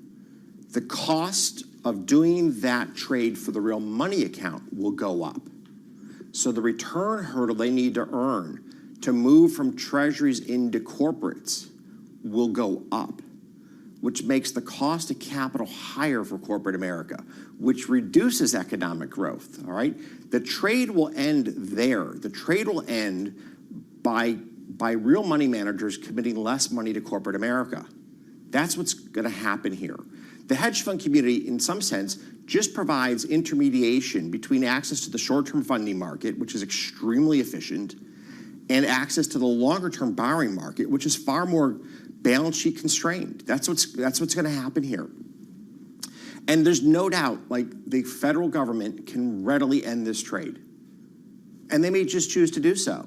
And they'll do so at the expense of the American taxpayer, to the tunes of tens of billions of dollars of interest costs. And they'll do this at the expense of American companies and raise the cost of capital for corporate America. I mean, they will probably do this. So we're going to get back to regulation in its other many forms, but let's spend a note to broaden out for a minute on what's happening in the world, particularly the outbreak of two major wars. As somebody who's leading Citadel, how do you prepare for events that can cause such drastic geopolitical consequences in the world? So geopolitics has been a big part of our business now for quite a bit of time. I mean, we have seen the end of the peace dividend. There's a war in Europe. I mean, did you ever think in your lifetime you'd say there'd be a war in Europe? I didn't. I mean, it's just... We lived through peacetime for so long. So the resurgence of the lack of peacetime, what does that mean for investors? So first and foremost, it means that all of us are going to we're going to have higher anxiety in our day-to-day life. I mean, there's no doubt about it. And that changes people's perspectives towards how they deploy capital, right? When it's bright, sunny skies, it's a lot easier to take on a variety of different risks, whether it's building a new factory, whether it's engaging in long-term investing. Like, it's just a very different world when the world is at peace in terms of how business leaders and investors think. Now, let's take a step back to the nuts and bolts of what this higher level of geopolitical risk means. It means we spend a lot more time with people who are involved in geopolitical risk analysis. And there's a number of firms that are extremely good at providing this insight and analysis. It means that our portfolio managers are very focused on what they have to say. And it means we're trying to understand, in the context of our portfolios, what exposures do we have to emerging geopolitical risk developments around the world. So when you saw the Russians amass their troops on the border with the Ukraine, you're thinking about, if they come across, what are the odds that they're going to cut off gas supplies to Europe? If they cut off gas supplies to Europe, what's that mean in terms of the European economic response to support their industrial base? What's it mean for the largest users of energy in Europe in the industrial space? Are they going to shut their factories down? Are they going to absorb the costs and destroy their margins and run at a loss? Like, you're working through all of that analysis in your investing time.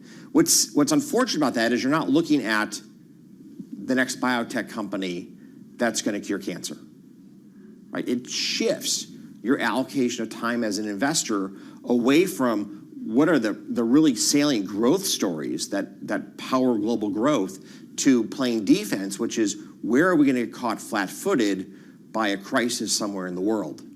How much do you worry that some of the conflict that we're seeing, particularly the outbreak of the Israel-Hamas war, do you worry about it turning into a broader conflict in the Middle East?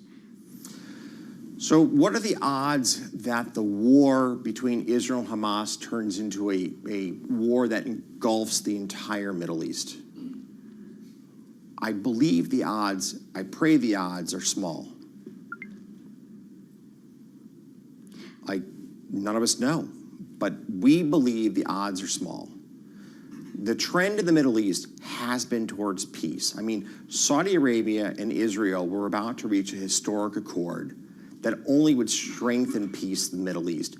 And there's some high probability that the actions by Hamas were influenced by this normalization of relations between Israel and Saudi Arabia that were likely to take place. So what's unfortunate is that peace in the Middle East holistically has been pushed further out in time. But I think across the regimes in the Middle East, they're not looking to escalate this into a larger dynamic of war between these countries of significance. Now, Israel does have a real problem. They're going to have to understand how to contain and control Hamas. They suffered an immeasurable loss of human life, the worst day for the Jewish population since the Holocaust. And Israel clearly has a right to defend itself. One of the things that frustrates me about Israel's current strategy is they will not clarify how they will deal with Gaza post these initial strikes, this initial movement of troops into the region. What does the world look like post the next 3 to 6 months? I think Israel really needs to give clarity on that issue to keep the Western world aligned in support of Israel. Speaking of the Western world, we were talking a lot about the U.S. fiscal situation, and the fact here also that national defense spending is rising quite meaningfully, both in response to Ukraine and Israel. How do you pair the two things? So national defense spending is not rising nearly fast enough. And we know this by just looking at American stockpiles of weapons. I mean, one of the reasons that we sent to the Ukraine cluster munitions is we're running out of munitions to send. There's quite a bit of backlash around the United States sending that type of military equipment to the front lines because of the risk to civilians. But the United States stockpiles are being depleted at an incredibly brisk rate.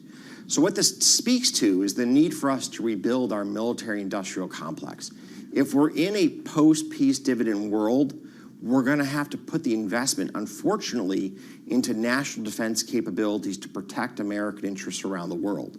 So that's a real pressure on the federal spending picture going forward that I don't really think the markets have yet fully incorporated. Like, we're still yearning for the reality of 3 years ago in a world that feels very much like Cold War II. So if you're thinking about this idea of a Cold War II, there's kind of a third player here, and we have to think about the presence of China and the relationship between China and the United States. One question I have for you is, if you were advising President Biden as he meets with China's President Xi, what would you say? Number one is we need to turn the mutual temperature down on the military touch points around Taiwan and in the greater China Seas. Like, there is no room for an accident to take place. And both countries need to be very thoughtful around that reality.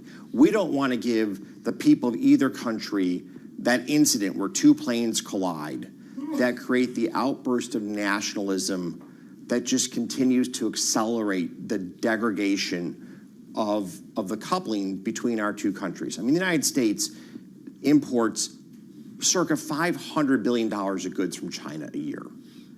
Our economies are incredibly coupled together, and an abrupt decoupling would come at just catastrophic costs to the people of both countries. You know, if you look at some of the worst case scenarios, loss of access, for example, to the Taiwanese chip manufacturers.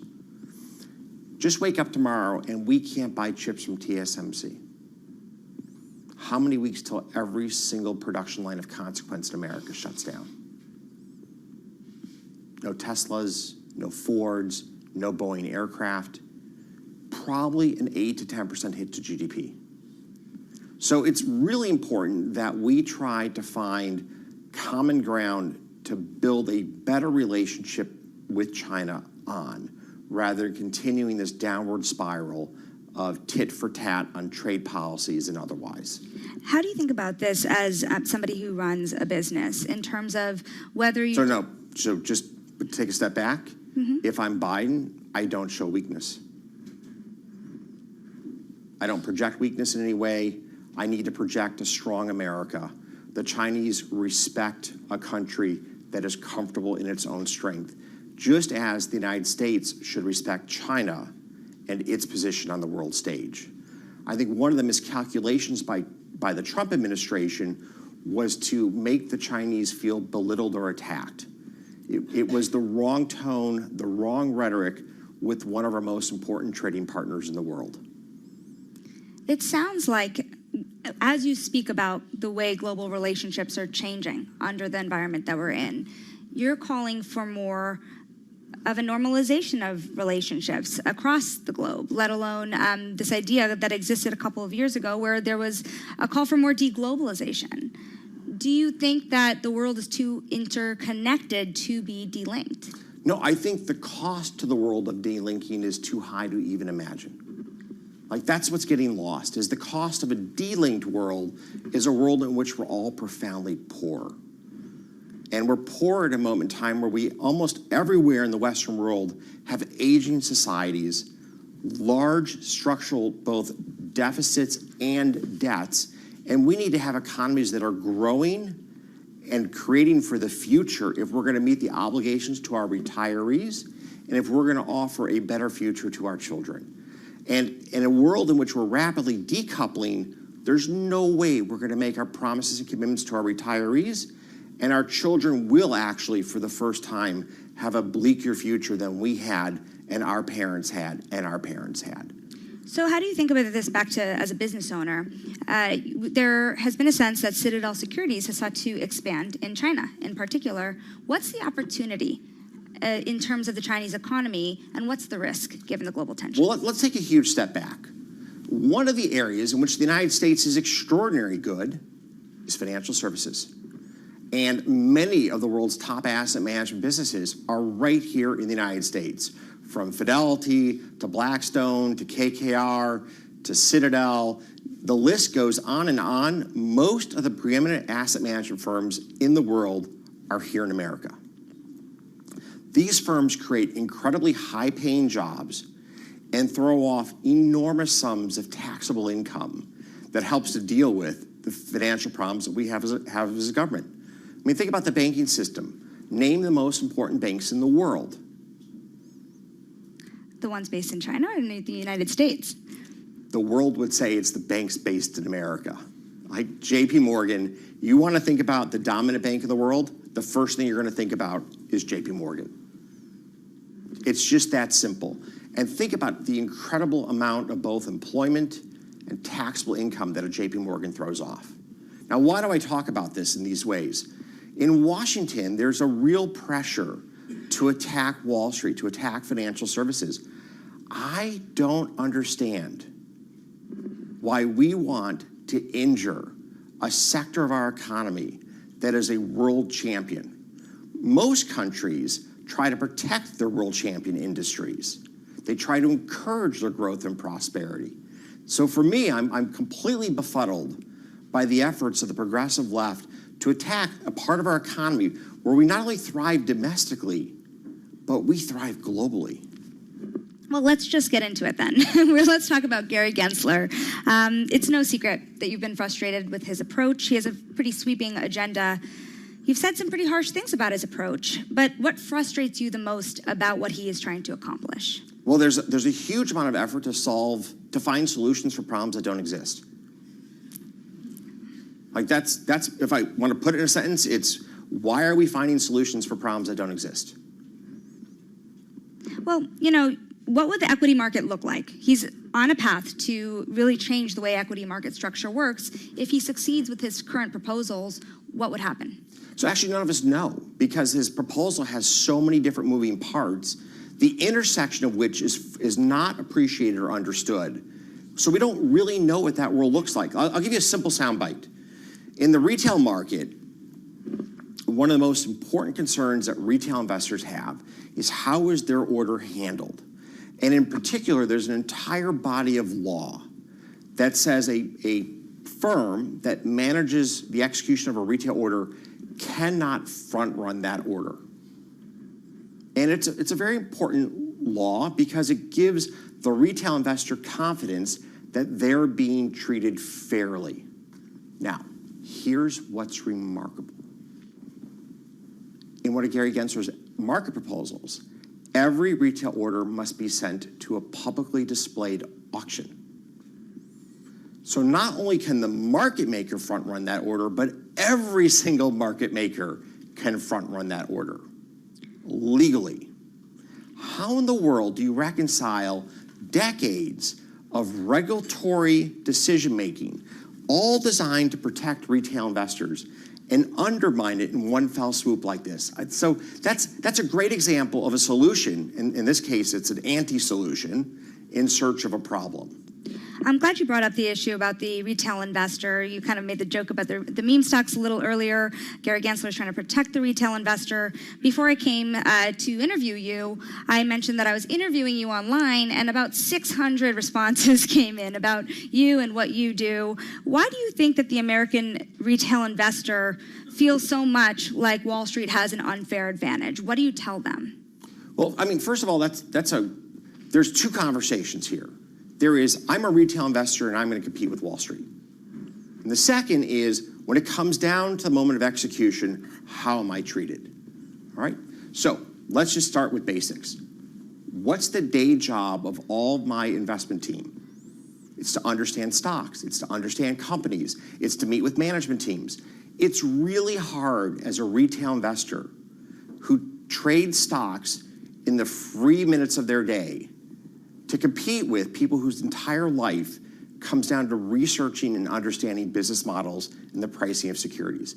It'd be like if we went on the street right now and found somebody to do this interview and to put them in the seat to moderate this interview. Fair to say they'd struggle? They had all the questions for you. Right? Like it's just not a fair comparison. So one of the challenges is I think the SEC If you want to protect retail investors, it's get them into the right products. It's get them into mutual funds. It's to get them into index funds. It's to make sure that we encourage them to own portfolios of ETFs and diversified portfolios, to take advantage of the wealth management products that the large banks like JP Morgan or Morgan Stanley offer. Like, that's a really powerful way to protect the interest of retail investors, is to encourage them to be in products that are professionally managed, that offer a much better risk-return ratio than the average retail investor has in the market.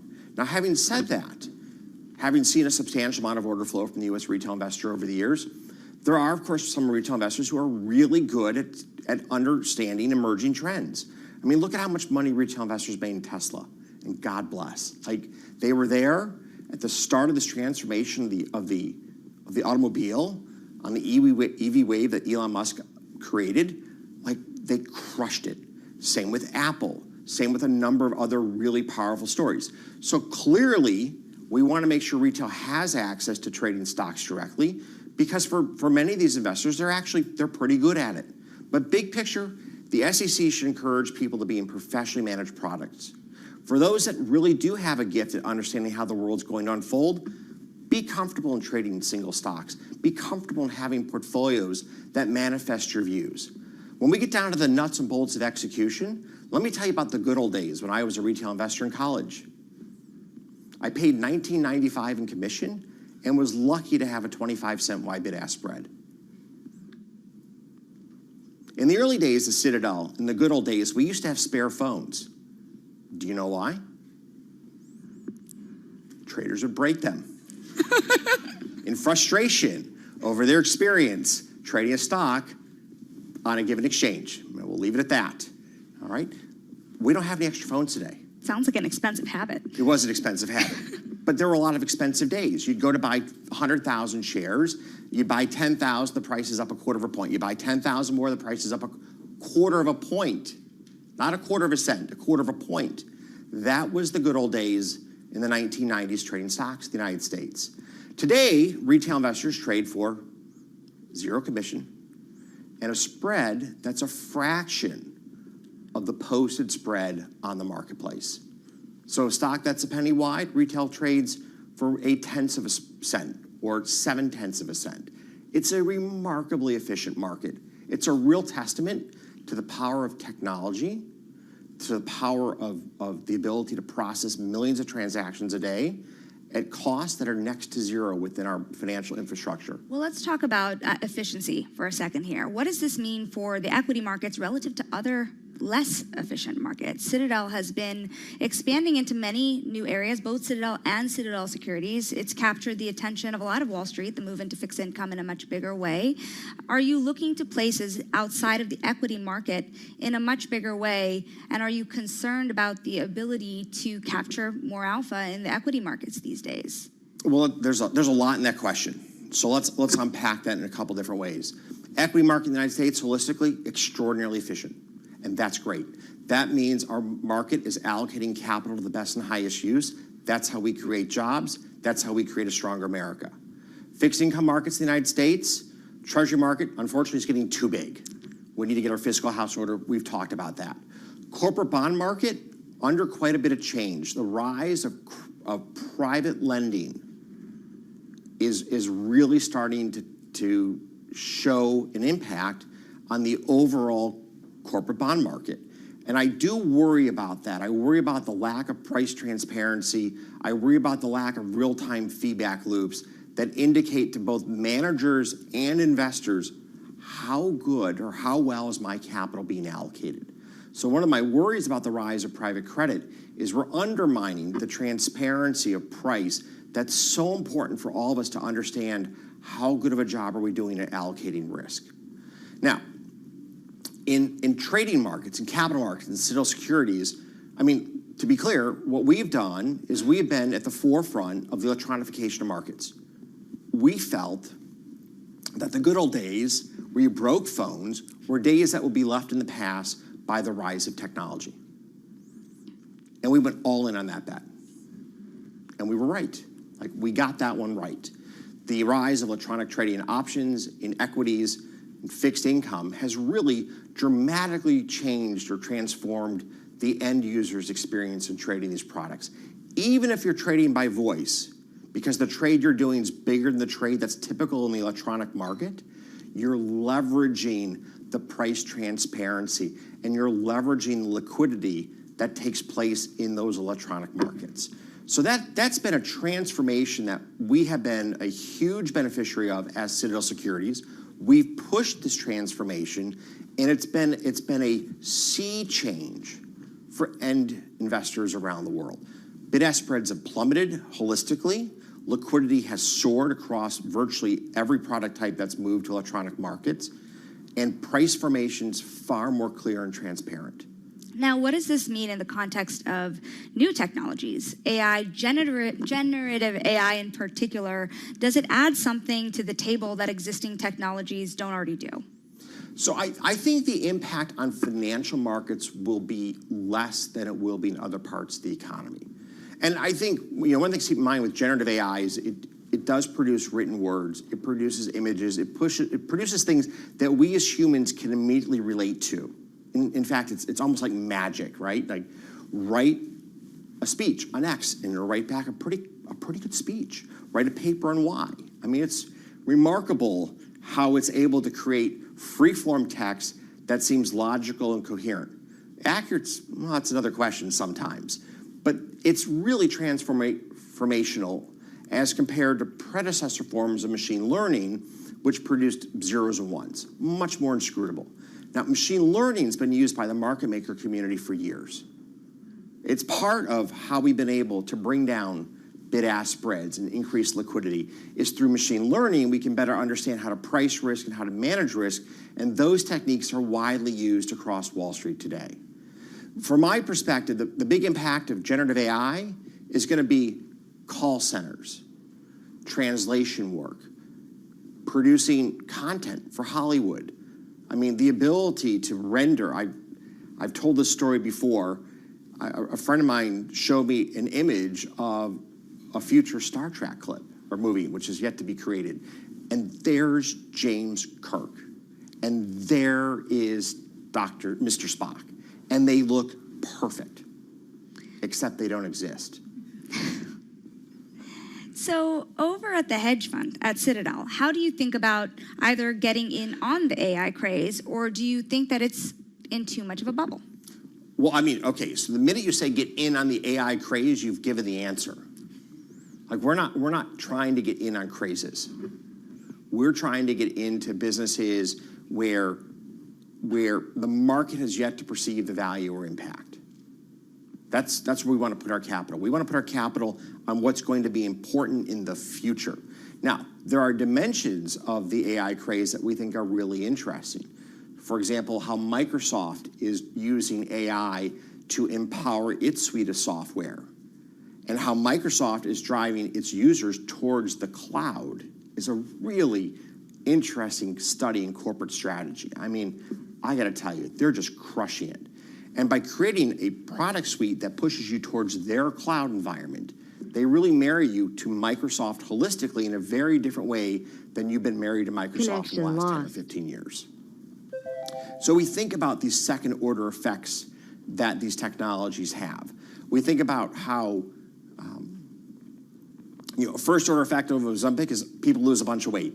Second-order effect is they drink less alcohol. So you want to make sure you don't own as much of the alcohol-oriented companies around the world. It's the second-order effects we spend a lot of time at thinking in our investment management. Like, we all know what's happening first order. What's going to happen second order? How do we capitalize on that? Another question quickly on the future of Citadel Securities. You, about a year and a half ago, maybe a little more than that now, took an investment from Paradigm and Sequoia. What does that mean in terms of the direction of travel? What have you learned from them in terms of technology, and does this signal an IPO anytime soon? Well, so I think we need to ask Gary Gensler, do we want public companies in America? That's a bit of a question mark these days. In fact, there's roughly 1,200 plus unicorns, companies valued at over $1 billion that are not public. What is it that we have done to destroy the value proposition of being public in America? And by the way, that's 1,200 companies that would have written tens of thousands, hundreds of thousands, or millions of retirement stories. Right? Think about all the people that we have met in our lives that have a story of, do you know, my grandmother bought IBM when it first went public, and she owned it till the day she died. And she died with $10 million. Right? We all know these stories of people who have been able to take advantage of the enormous wealth creation of American entrepreneurs. And these companies staying private for longer is depriving American retail investors of that opportunity.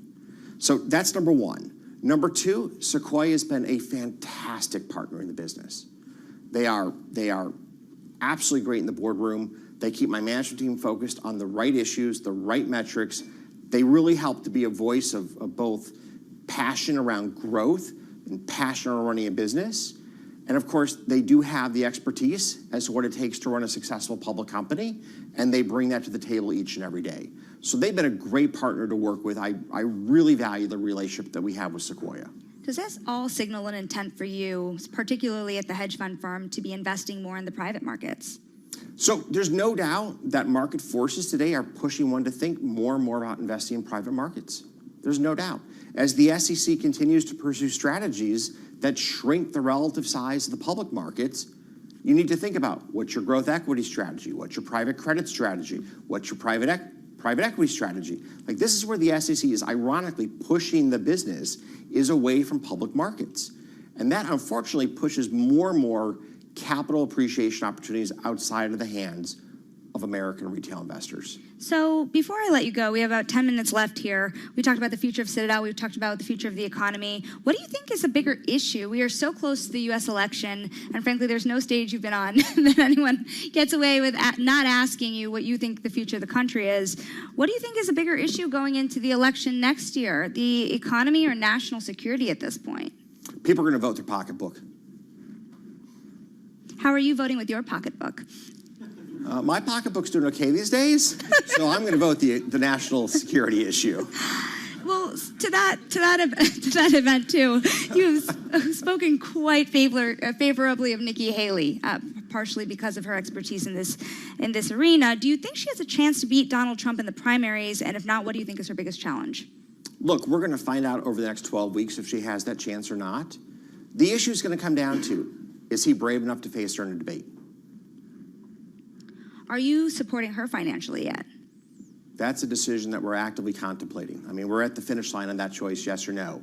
But I think the real issue is Donald Trump, for all of his bluster, willing to get on stage with Nikki Haley or not? I mean, Joe Biden at least had the excuse of COVID. What's Trump's excuse? So you would like to see her face off against him more 100%. 100%. I'd like to see him show us what's he made of at this moment in time. So, and by the way, I think the American public deserves to see. The American public needs to see, can Donald Trump hold his own with Nikki Haley? If he can, that's actually pretty important. Because if it ends up being Trump versus Biden, we're all going to be asking ourselves about their relative mental capacity. What do you think the chances are that she could beat him? It sounds like you're pretty in her corner. I'd like to see the battle. I'd like to see that. So you've also mentioned, I'm kind of curious. And by the way, I'd like to see a battle of ideas rather than a battle of name calling. You can't run the largest economy in the world as a name calling bully. You can run the largest economy in the world with the right policies. And what we're facing right now in our country is, since President Biden became president, the consumer faces prices that are almost 20% higher. They've had no wage growth to speak of in real terms, none. And our deficits increased, our national debt's increased by 15% of GDP. The American public knows things aren't working in this economy for them. And they actually ask, well, who's it working for? They had this misplaced idea it works for Wall Street. It's working for no one. This is the price of bad economic policies. I mean, whoever told them to run on Bidenomics has no idea how to read an economics textbook. So the question here in looking forward is, where's Biden going to go on his economic policies? And are we going to see policies that are going to create real wage growth, that are going to control inflation, that are going to give us a brighter future that we deserve as an American people? And then for Donald Trump, is he willing to get on stage with Nikki Haley and talk about these policies, whether it's national defense or economics? Because this is what the American voter should care about. And 9 months ago, a year ago, you might have argued that the American voter could look at this election as being a bit of an entertainment moment. It doesn't really matter who president is, things are okay, but they're not. There's two wars in this world. There's an out-of-control problem with spending in Washington. We've got to put our house in order, national security, our budget, to have a brighter future for America. Now, you've mentioned in a recent interview with David Rubenstein that you would prefer more younger candidates coming into office, both on the Republican and Democratic side, frankly. Is there anyone you would support as an up-and-comer? So it doesn't matter like who I would support, it's who's running today. One of the challenges with being involved in politics is you have to accept the reality of what the playing field is. Now, with Nikki Haley, we do have somebody who's younger. We've got somebody who has the foreign policy experience to be helpful. That's a real plus. But in both parties, we need to encourage people who are younger to step into the fray. And on the Democratic side, let's be clear. In fairness to their younger, up-and-coming party members, it's hard to run against the incumbent president. You're not likely to win, and you're likely to hurt that person's odds in a general election. So that makes people hesitant to insert themselves into a race against Biden. I've got to ask, also in that same interview, you had mentioned that you had political ambitions in the distant past, maybe for governor or a lawmaker one day, and you've pushed back on the idea of running for president yourself. What are the circumstances in the nation and personally that you would accept a call to serve as the Treasury Secretary?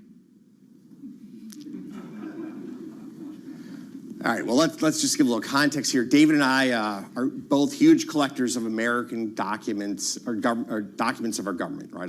I own a copy of the U.S. Constitution. He has a great copy of the Declaration of Independence. The context was, I really have great interest in public policy and in good governance. All of us in this room are committed and want to have good governance in America. And having studied government at Harvard, there's no doubt there's moments in my life I've thought about what it'd be like to be in public office. That's part of being in government at Harvard, is you have that fantasy, all right? I have no fantasy in being a treasurer. I've got a great day job. I've got 4,000 colleagues I work for. If there were a financial crisis, of course I would serve our country in a heartbeat, of course.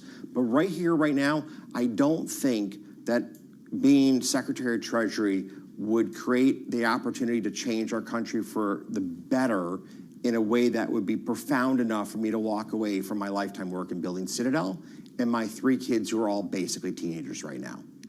Very last question for you. You have been building out your presence right here in Miami. You have a big presence in New York. You have reduced your exposure to Chicago. Miami or New York? What is kind of the vote for both sides here? What is in favor of either city? Well, so that's a great question. And let's cut to the chase. New York is the financial capital of America today, and it's New York's to lose. The density of talent, both in financial services and just writ large in New York City, is amongst the top in the world. New York really is an epicenter of thoughtful people passionately engaged in their careers. It's a very unique and powerful city, both in the United States and around the world. It's also the cultural center of the United States. Whether it's Broadway or otherwise, the arts, New York has just so much to offer. Now, having said that, Miami, I think, represents the future of America. Incredibly vibrant economy. You will have people on stage today that are part of the government here in Florida. You won't be able to tell if they're Republican or Democrats. You would not be able to tell. They're focused on civil society, they're focused on the business community, and they're focused on good governance. This is a state that has done an incredible job of electing people into office who care about safe streets, good schools, and good jobs. And it's really great to be in a state where those are the focuses of your leaders.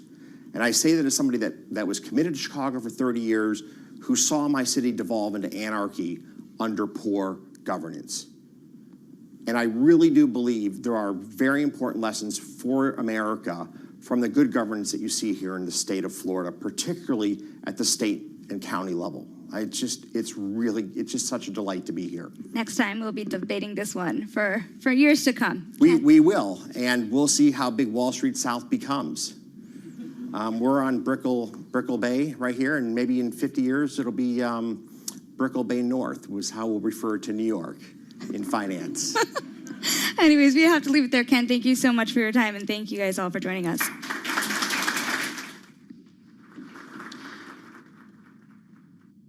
All right, fascinating conversation there. Courtesy our colleague Shanali Bosick with CEO Ken Griffin from Citadel in Miami. I'm Joe Matthew in Washington alongside Kaylee Lines, and this is Bloomberg Sound On. Starting a bit late today. I guess it's the fastest hour in politics. Once again, Kaylee, it's great to see you.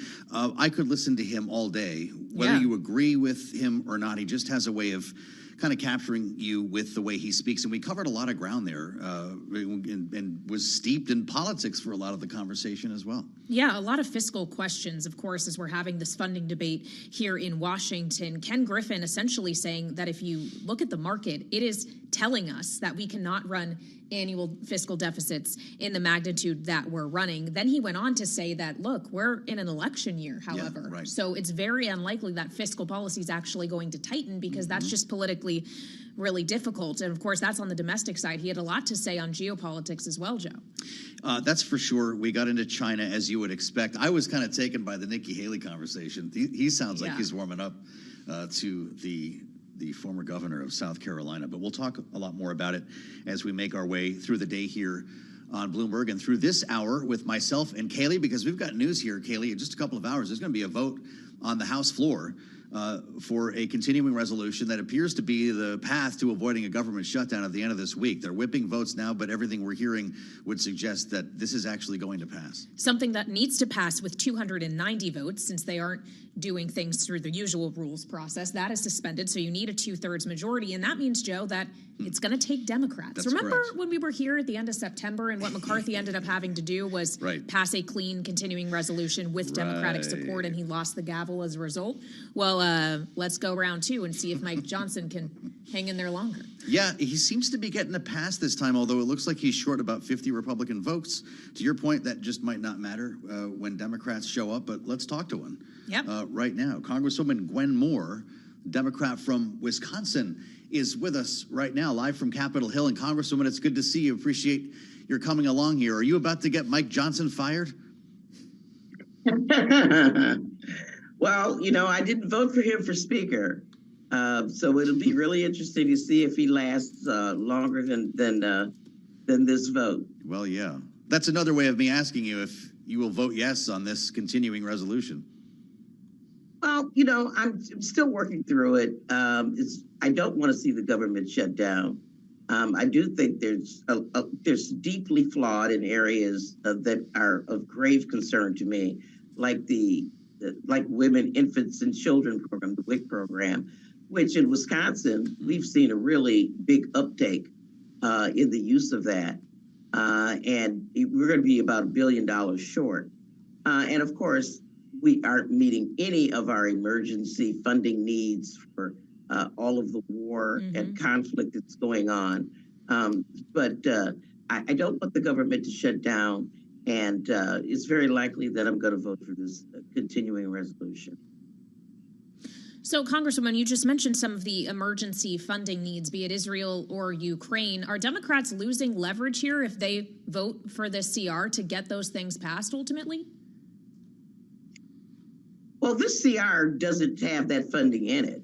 And exactly. And of course, we passed the resolution earlier, which I, of course, didn't vote for, which was a $14 billion package for Israel only, but only with a gun to our heads to take away the funding for the IRS, to take billions away from the IRS, thus crippling our ability to catch tax cheats. And so that funding isn't going anywhere. So we're hopeful that that separately the Senate will send us a package with not only funding for these wars, Ukraine and Israel, but humanitarian aid to the people in Gaza desperately needed. There are about 60,000 people, we're told. I don't know if there's a count from the National Park Service in front of the Capitol. On the west front of the Capitol, I got caught in the traffic coming in this morning, Congresswoman, because so many streets are closed. It's a pro-Israel rally. I can only imagine that there are some counter-protesters out there as well. But your leader, Hakeem Jeffries, and the Speaker of the House are among the many dignitaries who are speaking to this impassioned crowd today. Do you think that moves the ball at all on the request for funding? Well, there is a willingness, I think, among Democrats and Republicans to support Israel. And of course, people do respect the First Amendment.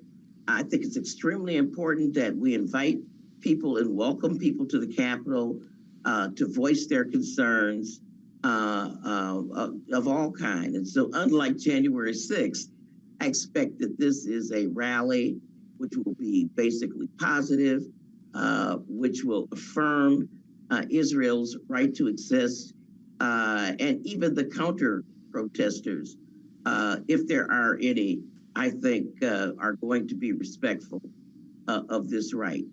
I don't know if that'll help or hurt, because like I said, I think the votes are here to provide funding to Israel, but I do think that many of us want to see it coupled with efforts to provide humanitarian assistance to Gaza, as well as providing funding for the Ukraine war.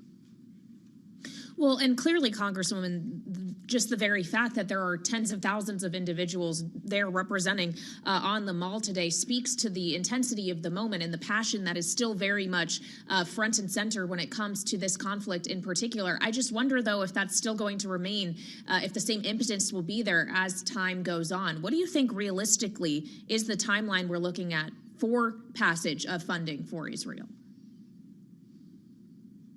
Well, what I'll tell you is that there's a lot of concern about tamping this war down on many sides. Even folk who support Israel and support its right to defend itself are very concerned about making sure that our ally Israel really grounds itself and its struggle and is mindful of the humanitarian concerns and the Geneva Conventions that revolve around how to conduct a war. You know, I am not kidding. It is very, very complicated on the war activity. You know, I sympathize with Israelis' mission to stop Hamas, but they have to be ever mindful of the cost, because you can win the war and lose the peace. And we do want to eventually, what's going to happen the day after this war? And God willing, the fighting will stop soon. How about the story in Ukraine, Congresswoman? That seems to be a much heavier lift right now on Capitol Hill, largely because of Republican opposition to continued funding, or at least funding without quote-unquote accountability, which hasn't really been defined by a lot of the members who are talking about it. It's starting to look like, once this CR passes, that might be the last train to leave the station. Will all of this have to wait until next year?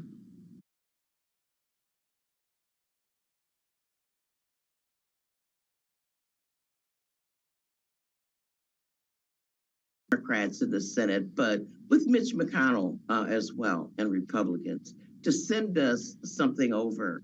We're going to be here, you know, until at least the middle of December 15th, I would think. So another vehicle can move for this supplemental funding. What we have heard from our speaker is that they wanted to stop the government from shutting down and didn't want to obscure that mission with the funding for the wars. So I'm taking him at his word that the lane would still be open for that funding. And it's never too late to get money. Well, it sounds like what you're saying, Congresswoman, is really this is something that will have to originate in the Senate, given the House has passed more than $14 billion of Israel funding, but it rescinded money from the IRS, therefore making it dead on arrival in the Senate. When we think about all of these things, whether supplemental or just simple appropriation bills in terms of funding that are going to have to be reconciled between the Senate and the House, assuming that this continuing resolution passes, gets signed, the government doesn't shut down this weekend, how likely is it in your mind that it either shuts down partially on January 19th or February 2nd as you try to reconcile these things? Well, I'll tell you, it all depends on whether or not the Freedom Caucus goes after Mike Johnson and deposes him for working with Democrats, because this continuing resolution is definitely not going to pass. Just its structure requires a supermajority.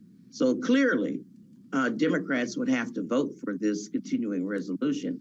And if that's the red line for some of the conservatives that brought McCarthy down, then that would be another wrinkle. For the life of me, it is hard to see why we would want to go through another. I mean, we're going to be anxious for 2 more months.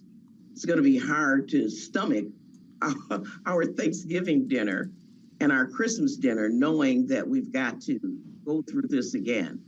And once they pass all 12 appropriations bills, December, 18th, say, and funding is going to run out, and they want us to vote on some of the crazy cuts that they're probably going to be proposing in our appropriations bills. It'll be another showdown. So, I think stopping a government shutdown, by Friday is admirable, but we're just setting ourselves up for a shutdown in January if, in fact, they continue down the path of not observing the deal that then Speaker McCarthy made with the president, which, we gave up $1 trillion in that deal. That was not a frivolous deal. And were we to have stuck with that deal, I think we'd be in a much better place. We shouldn't be here today. So it's hard for me to project what's going to happen on January 19th. But I do know that today will be nothing more than a stopgap. I'm guessing Kevin McCarthy would agree with you on that deal, Congresswoman. Have you heard from Hakeem Jeffries? Is the Democratic leadership behind this CR, or is he kind of telling you to vote your conscience? What's the word from upstairs? Yeah, he's not whipping on this at all. So we're free to vote, how we will. It's not the deal that we created. It's not the deal that Hakeem Jeffries put together. They didn't put it together with our help and our support. So I think that he is leaving it up to us. And like I said, I've been with my legislative director all afternoon working through some of the things that I find very disappointing. And I mentioned, in particular, the WIC funding, women and infants and children. To me, that's very, very critical. So I may vote for the CR today, but I'll be watching, and they'll need my vote or want my vote in the future. So they need to be mindful of the things that are important to people like Henry me. Cuellar says that he's opposing this bill because of the WIC funding. Kayleigh, he might not be the only one, it sounds like. Yeah, and again, it's going to come down to the math here. Mm-hmm. Please, Congresswoman. Well, I'll tell you, I'm in a state that's governed by a Democratic governor. So the provisions, we may be able to negotiate our way through it. I think some of the children that are going to suffer the most come from those red states, where there's a general opposition to accepting this support, providing the maintenance of effort or whatever. But I can see Henry Cuellar not wanting to vote for it. There's a lot of children in his district, a lot of needy children, and he's in a state, where people, eschew government support. Well, Congresswoman, as we think about those who are needy and those who may be struggling with higher prices that they are facing because of inflation, obviously we got some better news on the inflation front today in that consumer prices did not rise as much as expected. Things are slowing down. And yet what we consistently see is that people still don't feel good about the economy. It's reflected in polls, not just in terms of their overall sentiment, but in their feelings about who's in charge here. Democrats in control of the White House. What do you think your party needs to change in terms of messaging? What's missing here? Well, I tell you, we do need for some of these things to take hold of the economy. I think it's a really good sign. I don't think Jerome Powell and the Fed are going to raise interest rates anymore anytime soon. So people will start to feel the impact of that. And some of the investments that we have made take time to seep into the economy. And so I do think that we're a year away from this election. We have made a tremendous investment in job creation. And I think that, we all saw the streets and roads torn up this summer. And that's in addition to Jerome Powell not raising interest rates and credit becoming more available to people, I think people are going to start to feel the impact.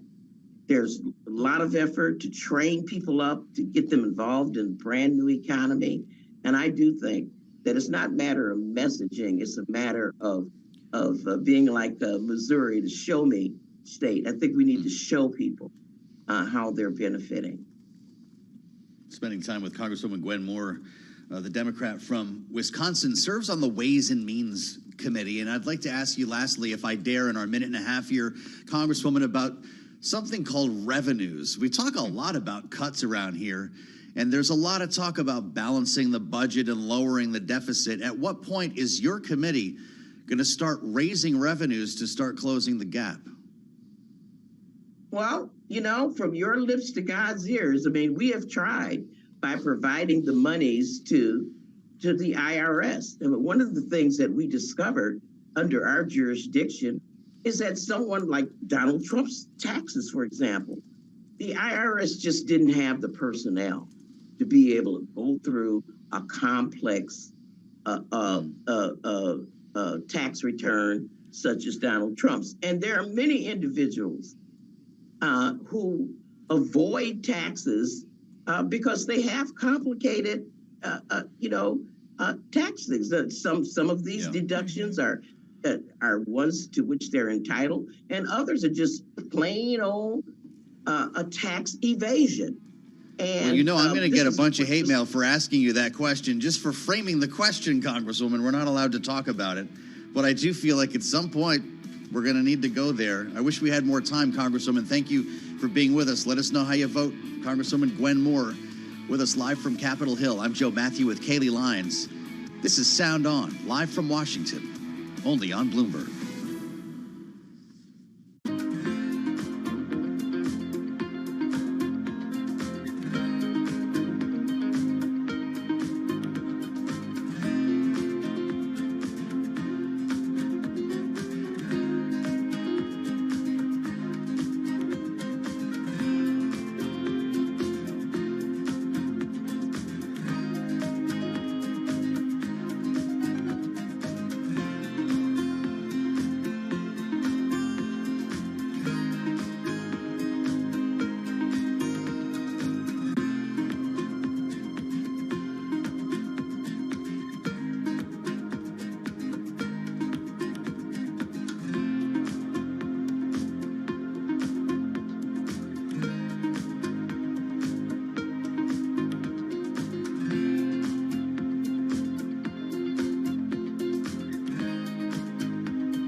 markets, headlines, and breaking news 24 hours a day at Bloomberg.com, on Bloomberg Television, and the Bloomberg Business app. This is a Bloomberg Business Flash. And I'm John Tucker in the Bloomberg Newsroom with his Bloomberg Business Flash. It is a broad-based rally as Treasury yields dive today. The inflation report that we got this morning showing price gains slowing, the so-called core consumer price index increasing just 0.2% from the month of September. Well, traders now think the chance of another rate hike by the Fed is essentially zero. Also pulling forward bets of when the Fed will first cut rates into the first half of next year. All 11 major industry groups in the S&P 500 were higher, with real estate in the lead. 464 stocks in the index higher, only 38 were lower. And at a sign of a broadening out, the Russell 2000 index to smaller cap stocks, that was up about 4.7%. Robert Tipp at Pigeon says, you know what, the Fed is in a pretty good spot right about now. All signs suggest that they're on the right path. Yields are up in a very healthy zip code for investors. And this is a fantastic environment where they're probably not going to have to do anything else. They will be on hold. Right now, the S&P 500, 78 points higher. That's up 1.8% at 4490. Dow Jones Industrial Average up 464 points. That is a rise of 1.4%. The Nasdaq 100, 293 points higher. That is up 1.9%. We check the markets for you all day long, right here on Bloomberg Radio. I'm John Tucker. That is your Bloomberg Business Flash. You're listening to Bloomberg Sound On with Joe Matthew and Kaylee Lines on Bloomberg Radio.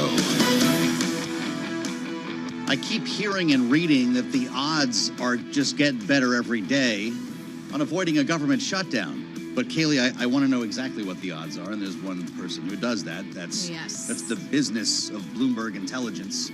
But now everyone wants to be Nathan Dean, apparently. I do. Well, I don't blame you for that. He's with us right now at the table. Dad, as we like to call him here on Sound On, the voice of reason. Nathan, it's great to see you. He's senior policy analyst at Bloomberg Intelligence. We're going to talk shutdown politics a little bit here. I keep hearing that we're not going to shut down, and there are a lot of reasons for that. We'll find out how the vote comes through today and how the Senate decides to play along. But maybe it doesn't matter anyway, based on what you guys are writing. The market doesn't seem too taken by this. Yeah, there's really two ways to approach it. One, we didn't think a shutdown was going to happen this week. I mean, there's a variety of reasons. Essentially, there are so many political cakes that are still needing to be baked out there that there's nothing close to finalization. It's not really the good time to shut the government down when you don't know what it is you actually want. And so I think with Thanksgiving and tempers getting a little testy today in Congress, kick the can to January, and that's where I think the threat goes up quite a bit. It really comes down to whether Speaker Johnson wants to confront members of his own party or not, but I do think a shutdown threat in January is pretty high. The other thing is when it comes to government shutdowns and the market impacts, there's always like a 1 or 2 day worth of uncertainty when you get right close to the government shutdown date, where the markets begin to think a little bit about, what's going to happen here. But once they realize the economic impacts for a short-term shutdown aren't all that great, markets usually just go back to quote-unquote normal. You know, it's funny. This reminds me of yesterday. We all were paying attention last week to Moody's putting the U.S. on negative outlook because of concerns around all of this. They actually downgraded the credit rating of Washington, D.C. How about that? Because of its exposure to the federal government, Little old essentially. DC. If the shutdown affects anything, it's going to affect us here in the district. So lucky or not for all of us that have to. And I've lived in Washington. I can say this. I'm like, what took them so long on that? Was that a little late, Nathan? I don't know. The District of Columbia? Well, look, I mean, anytime there's a shutdown, those of us here in D.C., we like to joke. You can't go to the zoo, you can't go to the museums. Well, there's no pandas there anymore anyway. 7-year-olds amongst the district get really upset. But also, it's more importantly to think of those government contractors that also get furloughed and the lack of spending at D.C. restaurants and so forth like that. So the Washington, D.C. in particular, as you note, gets a tremendous impact from any government shutdown. So anytime the government doesn't shut down, those of us in the district should just be quite happy. We're totally at their mercy, despite the fact that there is a city council. And I love the city. People don't understand Washington. Real people live here, but I digress. True. Like the three of us. That's right. Ish. I think I'm the only one that actually lives. You're in the district. In the district. I'm on the other side of the river. I'm a Virginian. Okay. I've done all three. I can speak to all three jurisdictions. Okay, well, let's speak specifically to what's happening on Capitol Hill, because as you said, you think we really are going to deal with this in January. Part of the construction of this particular continuing resolution that's in question is it splits the impact into two. So if we look at what funding would expire on January 19th, is that the one that is maybe less significant than the February 2nd, which is where defense and some of the bigger ticket items were punted to, or will be punted to? Absolutely. I mean, the February 2nd date is the more important date for in terms of like impact and agencies and so forth like that. And obviously for the Wall Street traders who are listening, a lot of those reports that come out that traders use are in the February 2nd date. This is why I think you're going to have a shutdown, is because that January 19th date is not, I don't want to say it's not important, but it doesn't rise to the level of where the government feels that pressure. So we roll right through it. So we roll right through it. So you essentially have a 2-week partial shutdown. So what's the point of the latter? No one's really explained this to me other than to get us sort of on our heels. What's the point? Why not have everything expire at the same time? Well, Speaker Johnson said, the part of the latter reasoning is that you avoid getting jammed by the Senate when the Senate sends over a massive, multi-billion-dollar, trillion-dollar funding package that sends it right before the holidays. So essentially, this is just a messaging way of kicking the can to January and saying, look, we're going to push it to January. We're not going to get jammed by the Senate.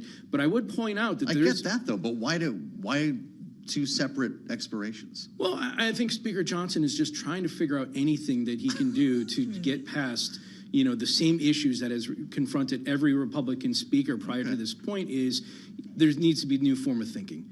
And this letter.cr, we originally didn't think it was going to fly with the White House, but obviously didn't seem like it would. I didn't think it would either. And then when the White House came back, and we've seen statements from the House Democrats that this really doesn't change anything all that much. It's mostly a clean CR, and for certain things like the Farm Bill, there's a 1-year extension to that. So if you're in the ag committees, or if you're exposed to grocery stores, for example, there's a lot more clarity there. So I think the Democrats just considered, this is a good enough win. Let's go eat some turkey, watch some football, and we'll come back in January and deal with it then. And of course, the idea of this being nice right now. Clean, I know, can't wait. Can't wait.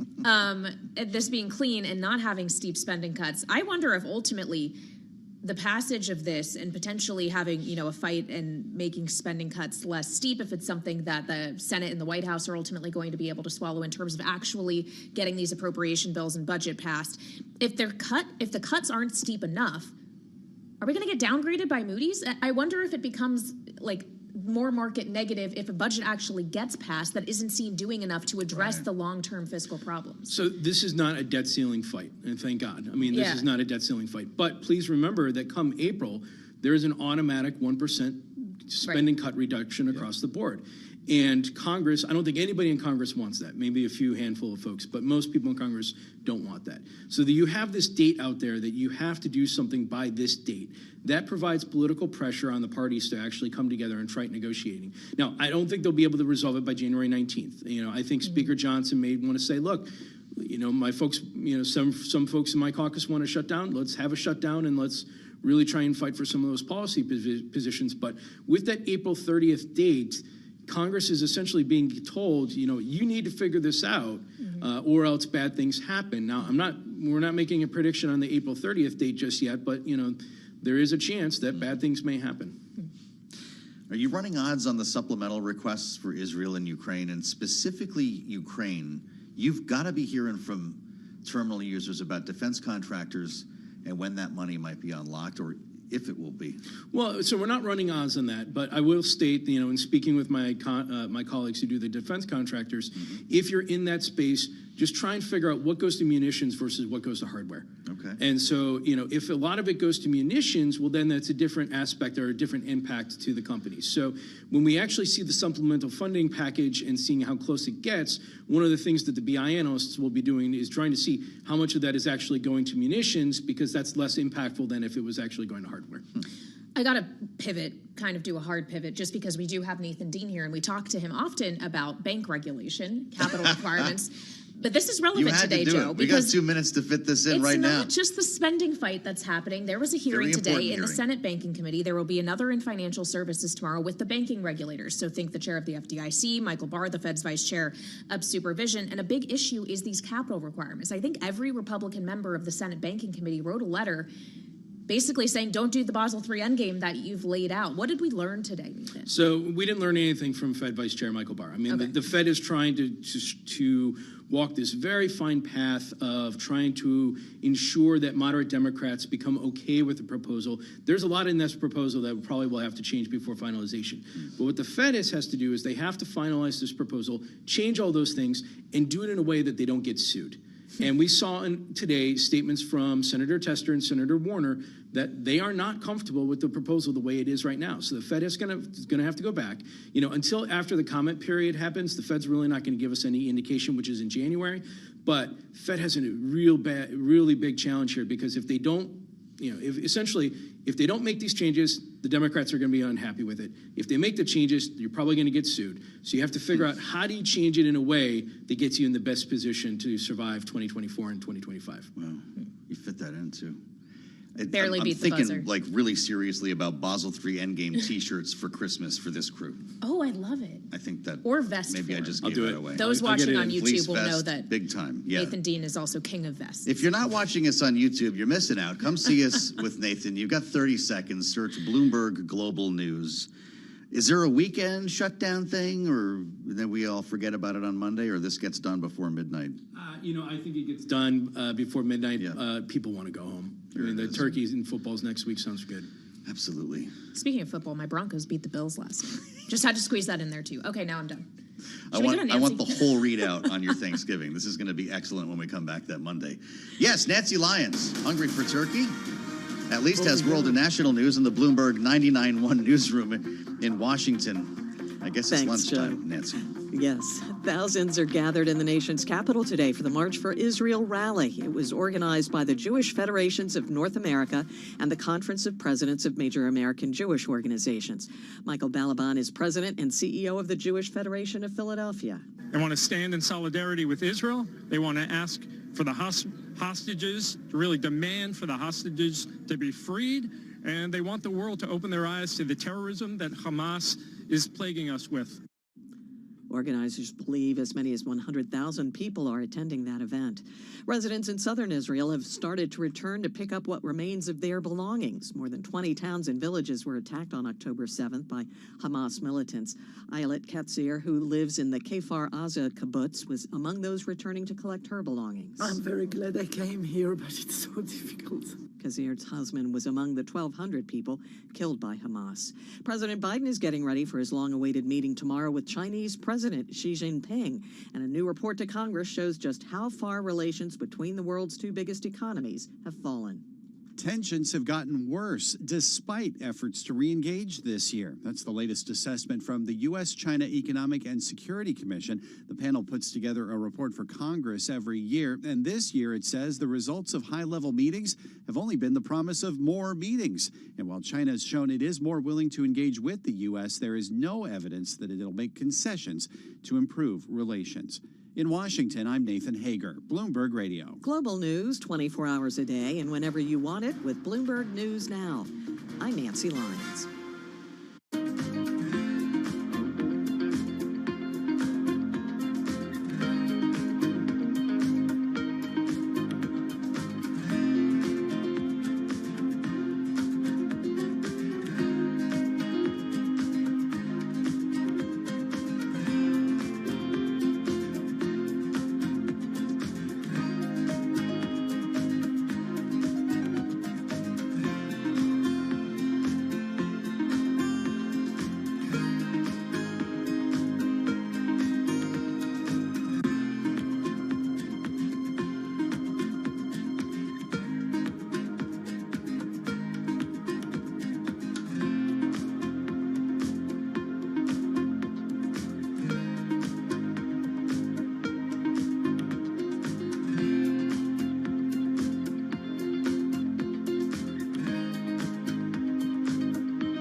markets, headlines, and breaking news 24 hours a day at Bloomberg.com, on Bloomberg Television, and the Bloomberg Business app. This is a Bloomberg Business Flash.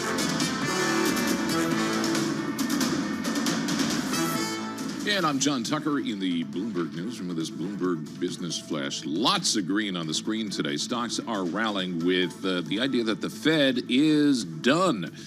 Slowing rate of inflation indicated by this morning's Consumer Price Index has the Fed swaps indicating the odds of another hike in the current tightening cycle have fallen to just about zero, with the market now pricing in a 50 basis point rate cut by July of next year.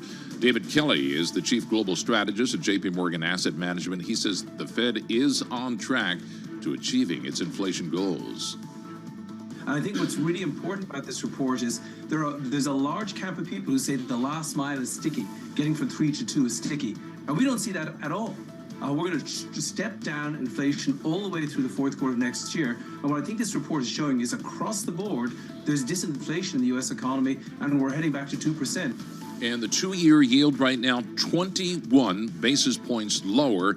That brings it to 482. The 10-year down 19 basis points. Trust me, these are huge moves.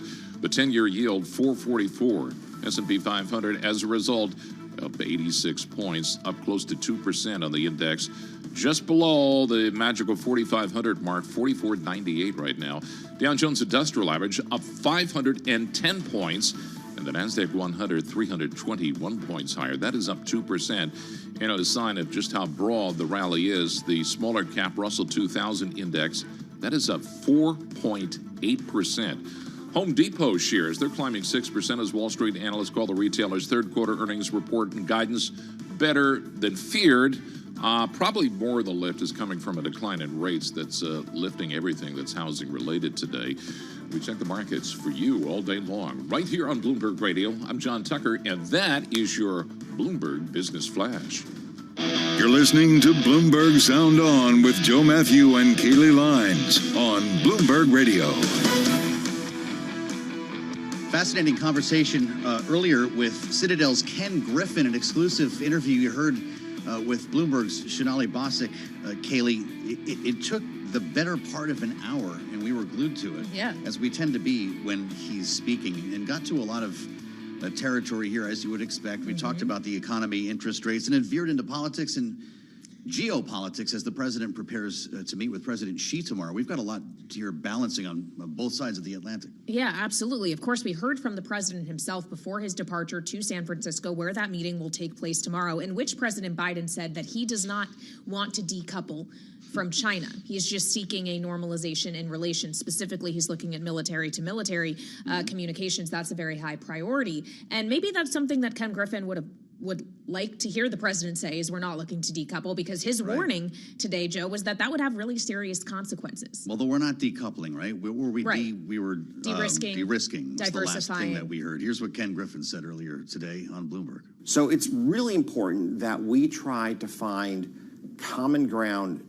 to build a better relationship with China on, rather than continuing this downward spiral of tit for tat on trade policies and otherwise. A downward spiral on tit for tat trade policies, which, we talk a lot about the intervention that the administration has tried to have with high-tech chips, trying to keep out of China. You could look to a lot of different areas for that. And of course, China is not the only economic partner, if I can use that word, that we're dealing with this on. Yeah, it's a big one. And Ken Griffith pointed this out, that the U.S., he says, imports circa $500 billion of goods from China a year, that these economies are just really closely tied together. But whether or not it is diversifying or de-risking, whatever it is, though, the fact remains, Joe, that given a lot of the tension in this relationship, the U.S. is turning to other partners as well, trying to do this friend-shoring thing we also sometimes hear about, trying to protect national security interests. And what that means is that a lot of this is looking at supply chains elsewhere and just firming up relations with countries that aren't Well, China. That's absolutely right, which brings us to our conversation with the special envoy. The former Congressman Joe Kennedy is with us now, live on Bloomberg. You might not realize he is as well the U.S. Special Envoy to Northern Ireland for Economic Affairs. And Congressman, it's great to see you. Thank you for joining us. We've really been looking forward to talking with you about this. And I know that you're recently back from a trip to Northern Ireland. You led a delegation with a couple dozen executives on that trip. Joe Biden, when he made his trip to Northern Ireland earlier this year, and I think it was back in April, which I find hard to believe now, marking the anniversary of the Good Friday Agreement, talked about the impact of diplomacy here, sustained diplomacy. And I wonder what the economic answer is to that diplomacy. So, Joe and Kaylee, first off, just thanks for having me. Thanks for your interest, and appreciate the opportunity. Being with President Biden in Belfast, now back in April, was an extraordinary moment because it was an opportunity to celebrate not just the people of Northern Ireland, but what partnerships can in fact do and how they can help transform communities. Northern Ireland has come a very long way in a very short period of time when you look at that trajectory over the course of the last 25 years and even longer, candidly. And the opportunities that are there before them at the moment are quite extraordinary. And the opportunities that the United States and the 230 businesses that are doing already, American businesses that are doing business there, the impact that they have had across their society is quite stunning. And so all of this, I think, builds in a unique moment and unique opportunities that Northern Ireland has at this moment to work alongside the United States in some of our strategic interests. When do you think U.S. businesses are actually going to more firmly seize that opportunity, though? Where did the real investment dollars show up in a more material way? Oh, I mean, Kaylee, when we were over there just 2 weeks ago or so, the comptroller for the state of New York announced $50 million in investment, further investment. He had already put in over $60 million into Northern Ireland over the course of the past several years. So he doubled down, announced $50 million more. Coca-Cola announced a $20 million expansion for a bottling line in Northern Ireland, which has been one of their key facilities, employing a couple dozen more people. But look, I think one of the biggest challenges, candidly, that Northern Ireland faces isn't from some of the investment opportunity. It's actually from the perception that a number of Americans have about when you say Belfast or you say Northern Ireland, what comes to mind? And one of the big objectives, what President Biden asked me to do, was to say, hey, take some of these business leaders, walk them through downtown Belfast, walk them through the safest city of its size in the entire United Kingdom, walk them through the happiest part of the United Kingdom, walk them through the communities where if you have a college degree, the unemployment rate is essentially zero, where Citigroup has nearly 4,000 employees, PwC has nearly 4,000 employees. Let them see the enormous gains that have been made here, hard-earned and hard-won by the people of Northern Ireland, with support from their friends and support of businesses like Liberty Mutual, which at that time was headed by a Belfast native, Ted Kelly, after the Good Friday Agreement, that was a critical investor and friend alongside some of these businesses to help spread that, as it's called, a peace dividend more broadly across society. And that's what the president's asked me to do, but it's coming. And it was, I think, an extraordinary moment for us and our delegation to see that, sense it, and look at the opportunities provided by this new agreement in tribute to the British government and the Windsor framework to actually incentivize Northern Ireland as a potential place for investment to all of Europe. Well, it sounds like a successful trip, Congressman. I'm guessing that you wouldn't mind taking a couple of your former colleagues on Capitol Hill for a walk right now. The level of discord that we're seeing, I'd love to ask you about, but I wonder if it actually impacts deal-making abroad, commitments from other countries when they see a legislature that sometimes lately does not function. Joe, look, I talk to my old colleagues there almost every day. It's hard. It's raw, as you saw today, and you see most days. You can sense the feeling from a number of folks of, despite the best intentions of some that are really trying on both sides of the aisle and across both sides of the Capitol that are trying to find ways to make the place work, that there's forces there that are really set on making sure it doesn't. And, democracy is hard. It's easier to break than make work. But it does mean that we all share a responsibility in trying to make this work. And, I think without question, it makes it more difficult. That being said, markets had a good day today. And this is something that we all still need to work pretty hard to make sure that the United States, politically, economically, legally, just the structural frameworks here remain sound so that we can continue to benefit from it. Well, sir, you say that democracy is hard, and maybe other democracies like the one you are working closely with know that and can recognize it. But those countries that aren't led in a democratic fashion may say, well, why would we want that? And I wonder if the real issue for the U.S. in terms of perception abroad is with some of those other countries, like, say, I don't know, China, as President Biden is getting set to meet with Xi Jinping tomorrow. Well, you've also seen, Kaylee, and it's a good question, right? You've seen perceptions of Chinese, according to recent polling, of the United States has actually increased markedly over the course of the past several months. And, you know, I hesitate to wholly put, too much credit in polling where, media isn't as free and open as it is here in the United States. And when you think of the ability of government to make decisions for its people, yeah, certainly those people making decisions think that autocracies might be better. Turn around and ask some of the other folks that are on the other side of those decisions how they feel about living in an authoritarian system rather than one that is open, free, and responsive. And look, we've got major structural issues in our democracy that we need to work on and we need to invest in, and that haven't gotten the attention that I think well, candidly, I think some of us have taken for granted that we didn't need to invest in these structures of democracy because we just figured that they were settled. Democracy is never settled. It is continually earned. And we as a society, I don't care where you all fall on that political spectrum, have to invest in it. And when you don't, there's consequences. Well, I know that you've been busy in your own way with the Groundwork Project, helping to organize folks around the country separate from your duties with the State Department here. Congressman, I wonder, you and I have been talking for a long time, since before you served in Congress. I wonder if you're just glad to not be in the middle of it right now, or if you'd like to come here and knock some heads together. Joe, as you know, I've got a young family. It's been nice to spend some additional time with them. And candidly, when you have a chance to, when I talk to my colleagues that are still sitting in office and who are working very hard to try to make the system work, but can feel it blocked, right, by forces beyond their control. A couple of good friends announced their retirement this past weekend, saying, it essentially isn't worth it anymore. And while I understand that decision on a personal basis for them, I ache for our country because these positions are critically important to making the basic features of our nation work and of democracy work. And whether people understand it wholly or not, people around the world do look to the United States to be a place where government works, where people try to stand up and do the right thing.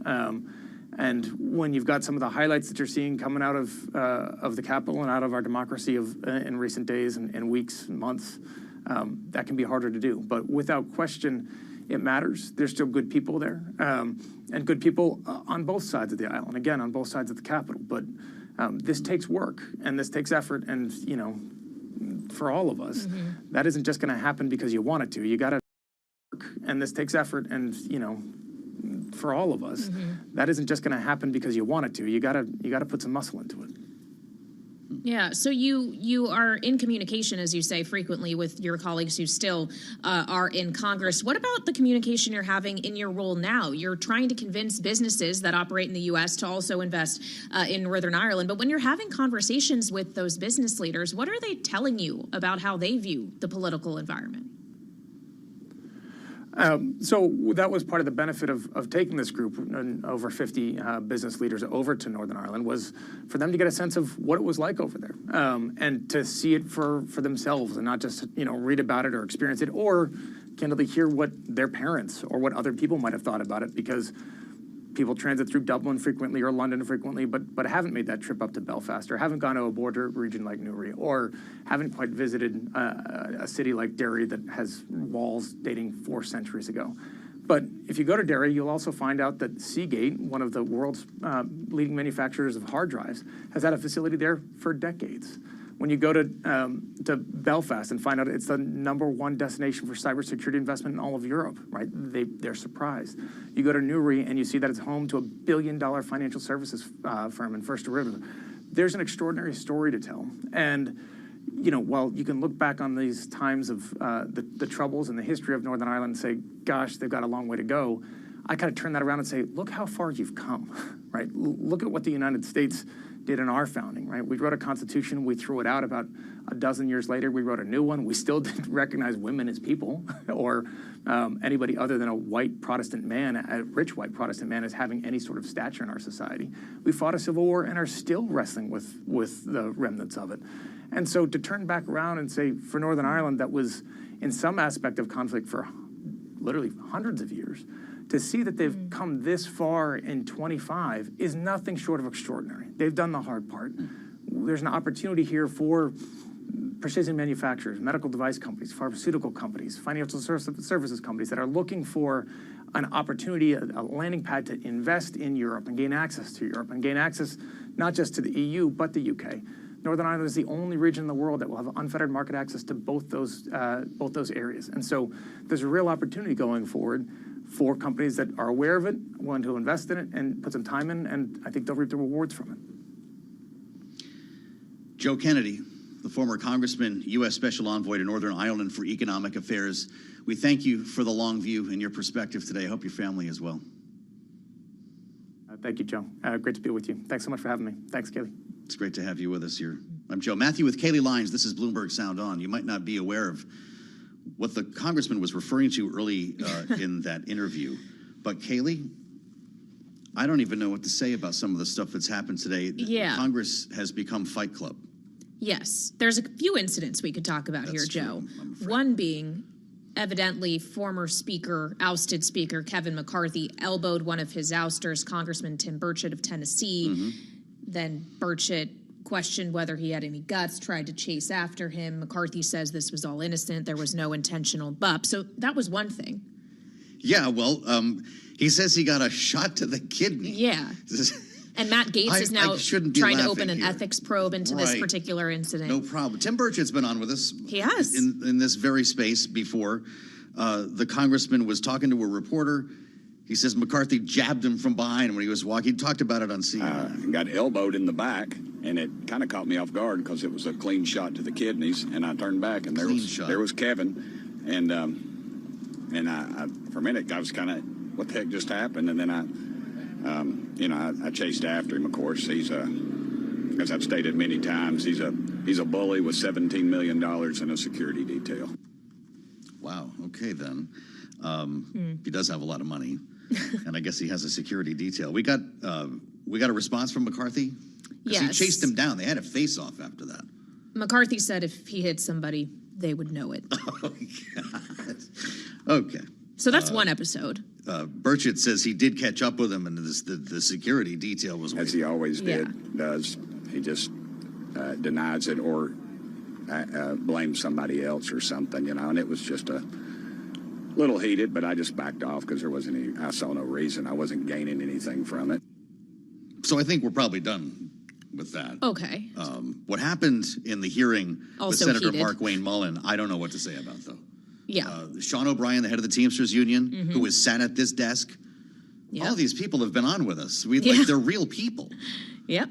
This blew up into something because I guess Sean O'Brien's been tweeting about Mark Wayne Mullen. As we hear, he's reading one of these tweets. Quit the tough guy act in these Senate hearings. You know where to find me. Any place, any time, cowboy. Okay. Sir, this is a time, this is a place. If you want to run your mouth, we can be two consenting adults. We can finish it here. Okay, that's fine. Perfect. You want to do it now? I'd love to do it right now. Well, stand your butt up then. What? You stand your butt up. Oh, hold on. Big guy. Oh, stop it. Okay, so they get up. No, Everybody's out of their chair. Sit down. Okay. You're a United Bernie States Sanders, the chairman. Active. Oh, okay. Sit down, please. All right. Can I respond? Mr. Hold it.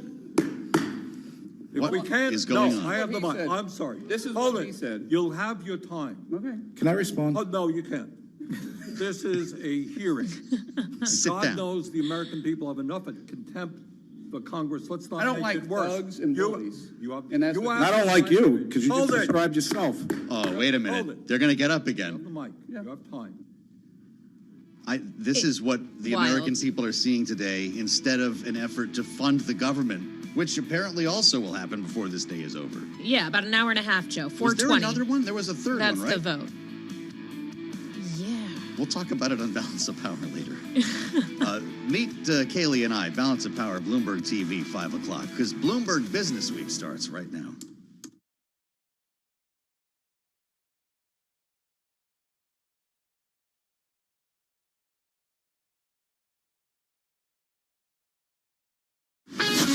This is Bloomberg Business Week.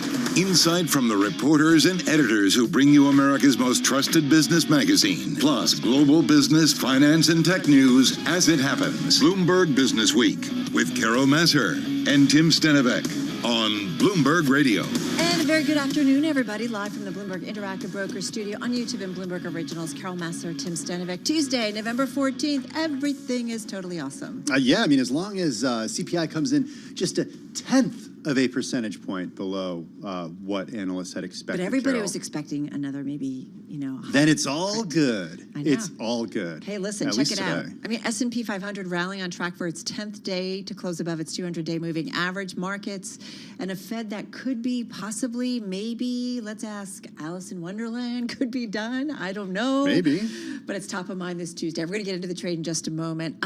One thing, though, Tim, worrying global investors, or has certainly been on the minds of U.S. investors, maybe everybody, is U.S. bonds and the U.S. fiscal house specifically. So on that, we are expecting a U.S. House vote on a temporary funding plan later today. Folks, we're not done yet, not even close. And even if we get this done, we're going to be revisiting this in, I think, another couple months or so. Okay, 420 is when we're expecting that vote. 420. But we are going to have... 420. Yeah, 420 is when Matt it's coming. Miller was here, 420. He's probably going to be at home by that point. You know what he would say. But that's... we're going to bring you coverage of that when it happens, and also ahead of that. It's not Elon's world, it's Matt Miller's world. We're also going to hear from ARK Invest Kathy Wood. I'm trying to keep us on track here, Carol. Go ahead, go ahead. Okay, we're going to hear from ARK Invest Kathy Wood. She sat down. Try some a essential little bit oils. earlier. That might keep you on track. You're just That's talking about Matt Miller.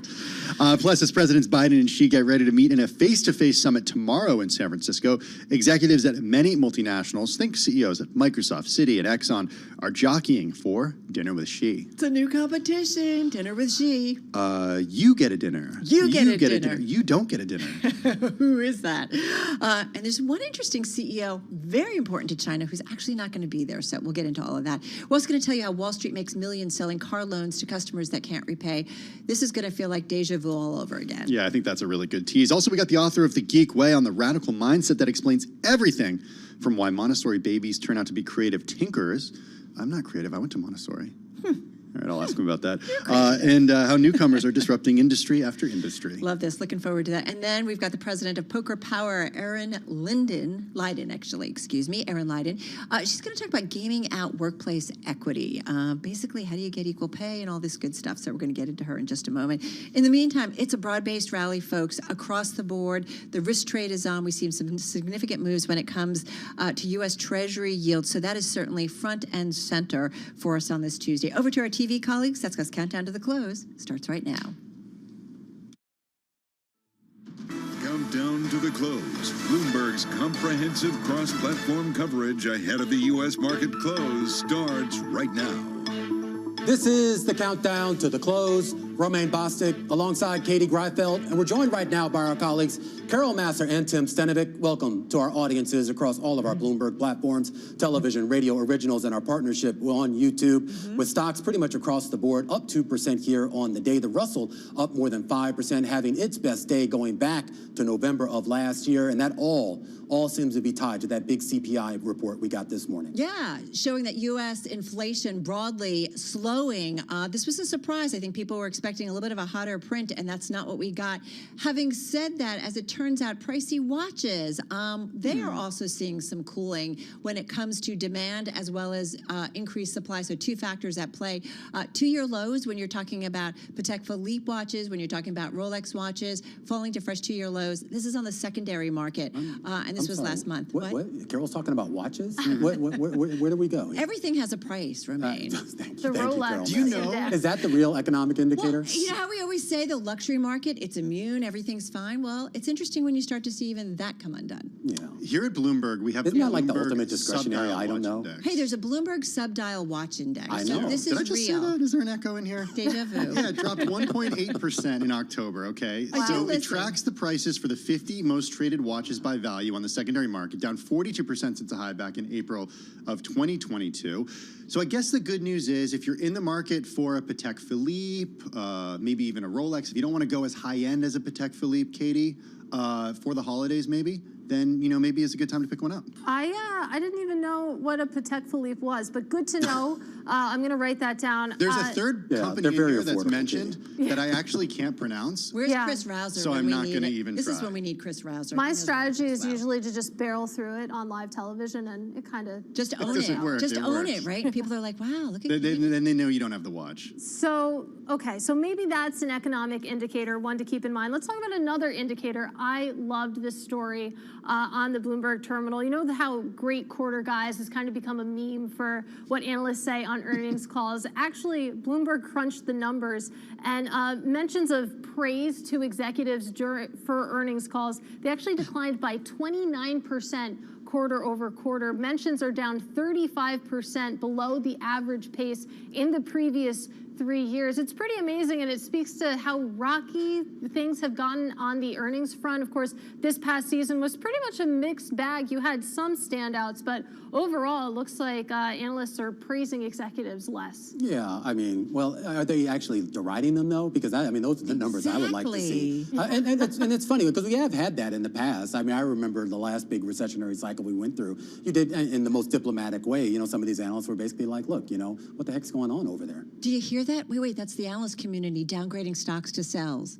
No, they don't do that, It's do they? not happening. So they obviously don't think it's that We were just talking bad. about Meta today, and there's like 78 plus analysts covering this company. I was and they got just like gonna 2 sells say. on it. I mean, and that 6 is having holds. a great year, so Yeah. there you go. So you have to go, in order to find out when people said, good quarter, great quarter, congrats or congratulations, Katie, as few times as they said, in the most recent quarter, you have to go back to Q2 of 2020, which was not a great quarter, given that it was the start of the COVID pandemic. No, that's the thing. But they still I guess said great quarter 374 times. I would like to go back to some of those contraindicator. transcripts because, I feel like around that time you had a lot of, people just banding together, maybe analysts congratulating the companies on managing at all. As we know, that was very stressful, a very strange time to be running a company. So from now on, when there's an earnings release, you know what we're all going to be searching on? Great quarter. Great quarter. Great quarter. You know what? I'll be the first to say, great simulcast, guys. Yeah, thank you, Tim. Well done, well done. All right, guys, we're going to be back in. It was okay.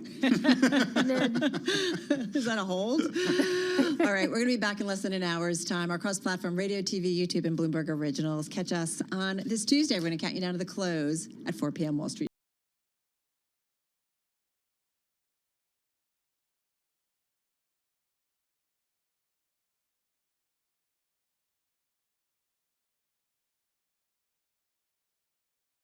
Earnings season's not over yet. That's all I'm going to say. And listen, more than 80% of S&P 500 companies, 82% of S&P 500 companies issued results that have topped analyst earnings expectations by an average of 7. I know they manage. Okay, that's called managing expectations. Like I Carol. said, not everybody's running to downgrade stocks to sell. Yeah, that's a really good point. Did they used to do that more? They never do that until it's like the stock is down to nothing. You're like, oh, thanks for the breaking news. All right, having said that, let's talk a little bit about the soft landing that seems to be happening. Today's CPI report showed U.S. inflation, as we just talked about, broadly slowing last month. And so, despite some bumps in recent months, inflation, Tim, has settled substantially from that 40-year high that was just last year. And it's led several Fed policymakers to signal that maybe they're done raising interest rates. Okay, maybe. With us more on the data and the impact on U.S. yields, which sank today, we got Bloomberg News economics editor Molly Smith. She's with us in the Bloomberg Interactive Brokers studio, along with Bloomberg Intelligence chief U.S. interest rate strategist Ira Jersey, live from BI headquarters in Princeton, New Jersey. Molly, I want to start with you and just get into the nitty-gritty here. As Carol mentioned, everything is awesome, at least today. Yeah, great quarter, guys. Great quarter. Great month, really. Is October. It? Yeah. Is it, though? You've been on Team Soft Landing for a long time. I have been. Thank you, Tim. I thank you for reminding everybody that I have been. I still am obviously optimistic. I think today gave a lot of reasons to still be optimistic. This was, I think from the Fed's perspective, one of the more, Goldilocks reports that you could get. It showed one of the biggest contributors to inflation in the past few months has been that shelter category and rent.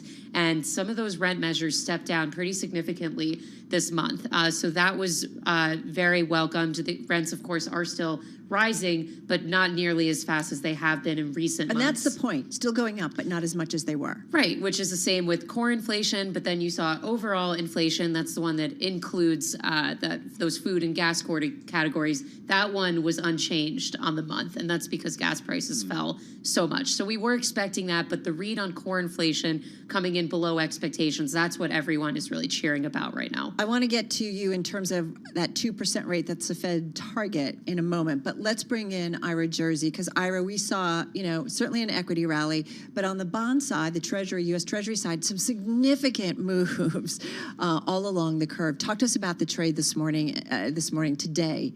Specifically. Yeah, so it's happened all day. There's been pretty decent follow through actually, and if you look at the belly of the curve, right, the best performing part of the Treasury market right now is the 5-year kind of area of the curve, and that's basically the market saying, oh, this is going to continue. The Fed's going to have to cut interest rates. So this idea of a Goldilocks, I'm not quite sure that's what the market's telling you. That's not what the rate market is telling you anyway. What the rate market is saying is the rate market's actually worried that the growth and inflation story is going to be so bad next year that the Federal Reserve is going to be cutting interest rates. So I have a different read on what the market's telling us. It's extrapolating out, I think, a little bit too much. So I would take this with a grain of salt because it's one day's move.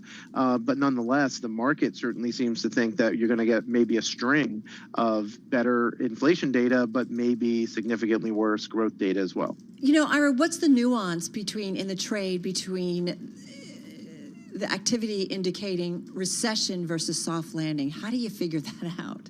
Yeah, well, I think in the market, like what the Treasury market had been pricing for a long time, was basically the Federal Reserve to do nothing with a tail risk that they would have to ease interest rates by the end of next year because you'd wind up seeing a recession and slower economic activity. But today they've just leaned into that slower economic activity, slower growth, the Federal Reserve easing.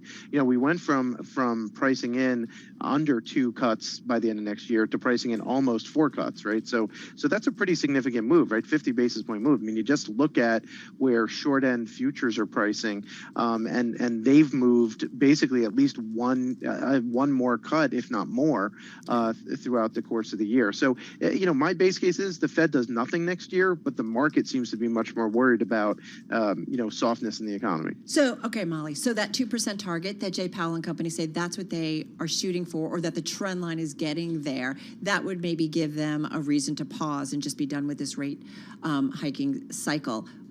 We still have a ways to go, right? Yeah, and remember also that 2% target is based on the other inflation metric that we're getting next week. So that's the PCE inflation report. That's the one that the Fed uses for the target. This one today was the CPI. It's a bit more public facing. I think like some people might say this more is a truer sense of what consumers actually pay and representative of more their actual basket.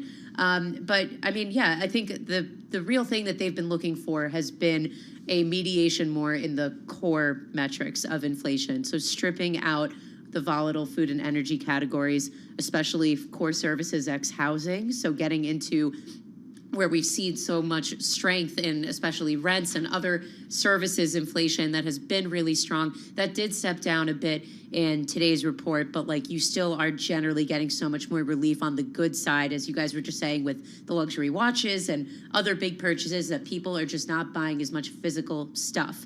But the services side is still where the strength in spending is. It's been like that for quite a while, Molly. Yeah, and that is ultimately reflective of what our economy is. The U.S. economy is a service-driven economy that, consumers tend to spend more of their except for during the pandemic when it was lockdowns. When there were no services to be had. Yeah. Right, exactly. So now we're shifting back into that kind of normalization. And I think, it's a great point. It is sometimes really hard to distinguish from the market moves and also from the economic data what is the differentiator between recession and soft landing. And that's why, to Ira's point, you can't read into 1 month of this too much. Well, that's the thing I would say, a sustained level. And what? I just would say I think people could push back and say, well, it's maybe 1 month of CPI data, but it's CPI data on top of data that we got, starting a couple weeks ago with the jobs number that came in. Sure. Kind of lighter than expected, which gave people the idea, okay, maybe the labor market's not as hot as people thought, and kind of set off this rally that we've seen for the last 2 weeks. Ken Griffin of Citadel say that labor hoarding, maybe we're starting to see not as much of that, which we had seen for a long time. Ira, come back in here, though.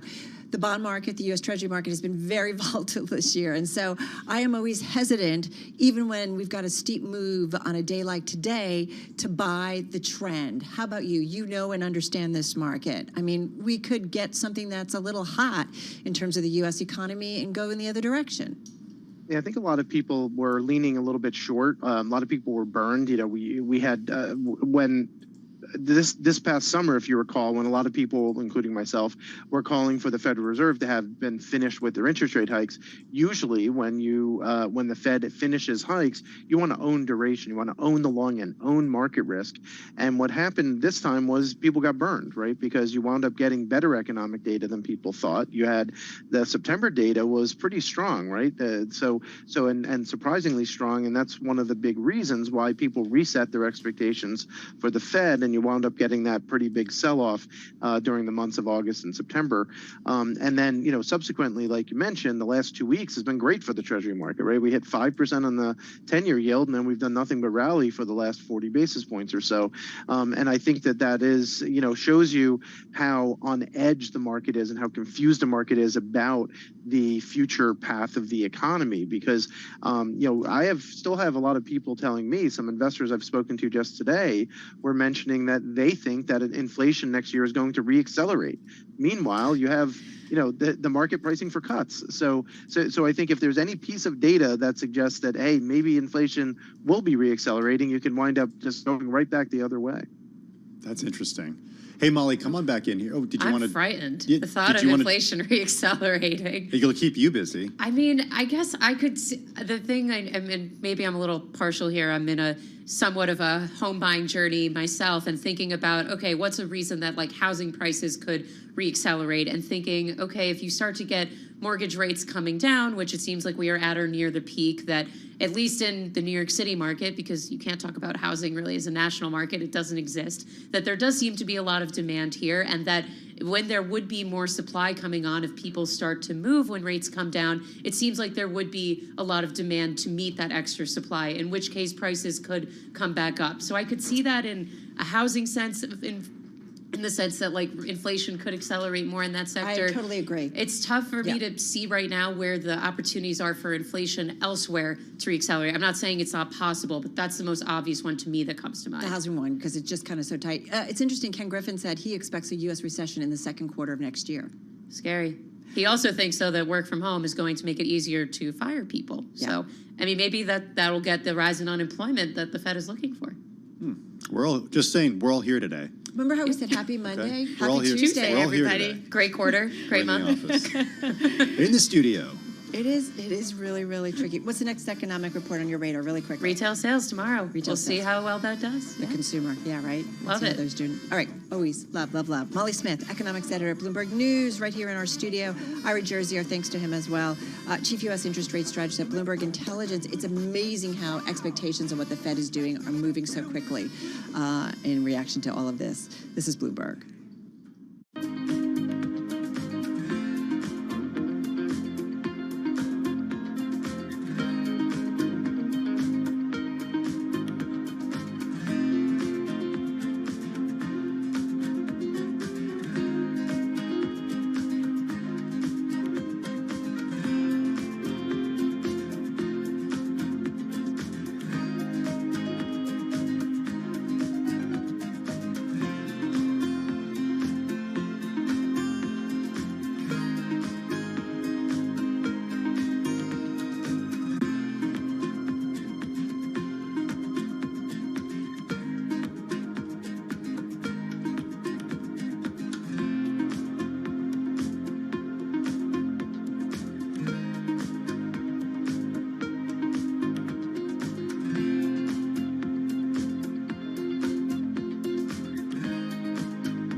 Markets, headlines, and breaking news 24 hours a day at Bloomberg.com, on Bloomberg Television, and the Bloomberg Business app. This is a Bloomberg Business Flash.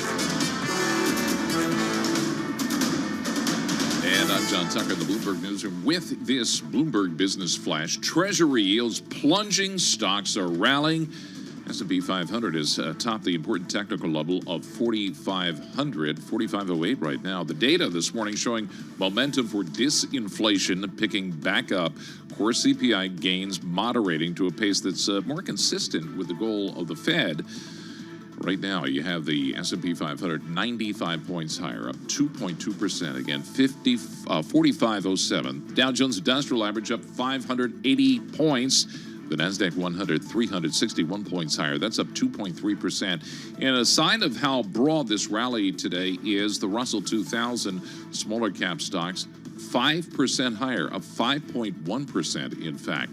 Look at those yields. The 2-year, which is more policy sensitive, down 22 basis points.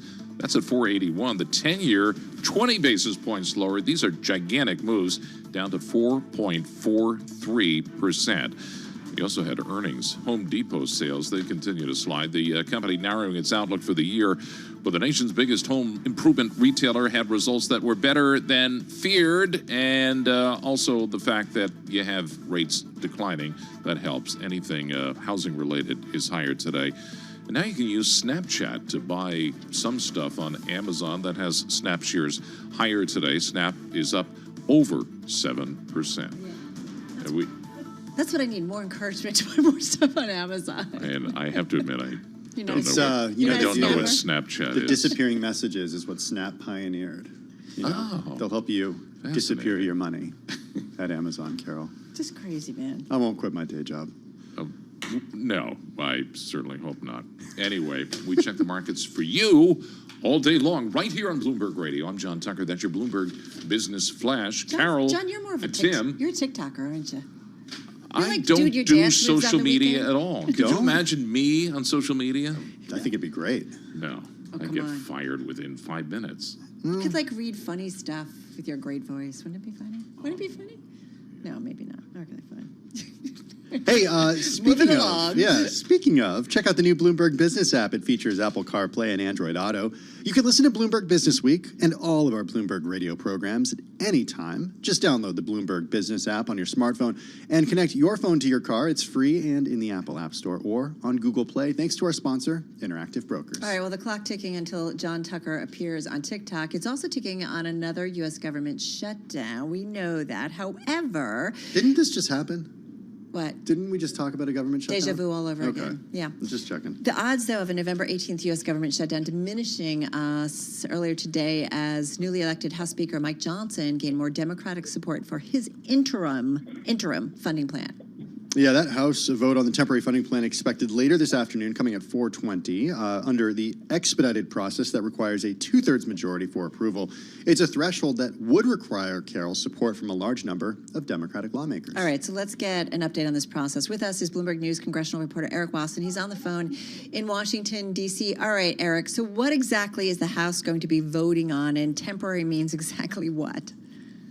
Oh, so it's a two-stage bill that the Speaker dropped on Saturday. It would extend some government agencies through January 19th and the rest through February 2nd, Groundhog Day, setting up a potential shutdown scare, on February 2nd. So, this is something that Democrats are lining up more and more for. They're going to be needed because it doesn't have immediate spending cuts or immigration changes that a lot of conservatives wanted, so they can't get the 218 votes from the Republicans alone, and they're going to need to go and get Democrats on board.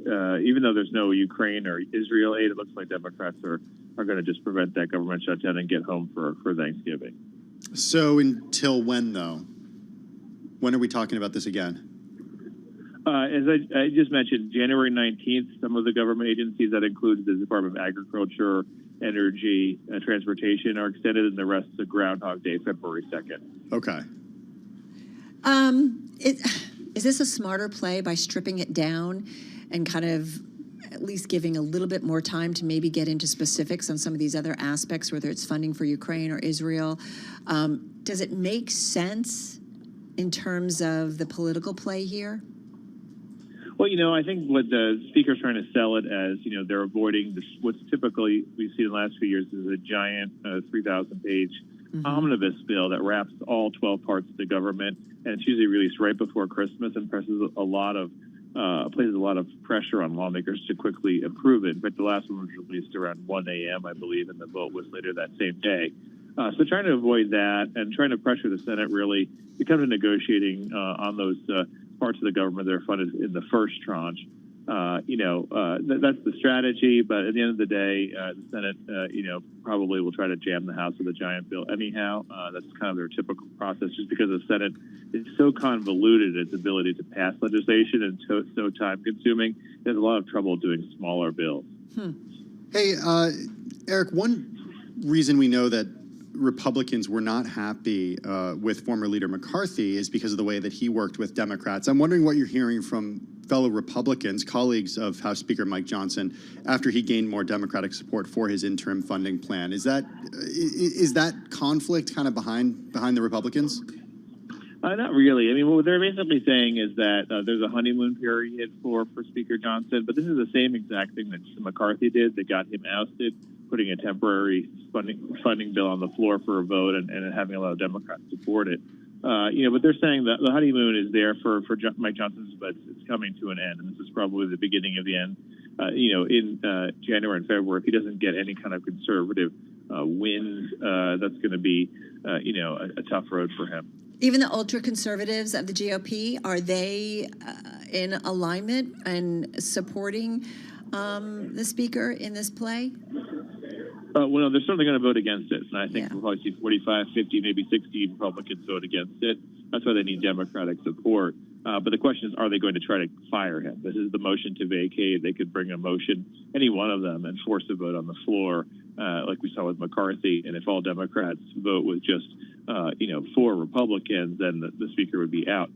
So far, we're not hearing any appetite for that, even though people are disappointed. There was a 3-week drama that unfolded after McCarthy was ousted, where they tried to scramble and find a replacement, and there's no real appetite to go through that again right now. Oh, yeah. We all remember that. That was actually historic. I mean, there's really no other way to put it. It was. Okay, so Eric, what about when it comes to Groundhog Day, when they do this all over again and the honeymoon period is over? He will have to work with Democrats. Is that going to be too much for the ultra-conservatives in the party? I mean, I think the question is, will they get any wins? The main problem overall on spending is that Republicans and Democrats did a debt ceiling deal earlier this year, if listeners remember, where they set spending levels for the coming fiscal year. And Democrats interpreted that cap as basically just the number, the floor and the cap. And Republicans said, no, we can cut another $120 billion. And Democrats said, you're welching on the deal. You're going back on it. We need to stick to it. So this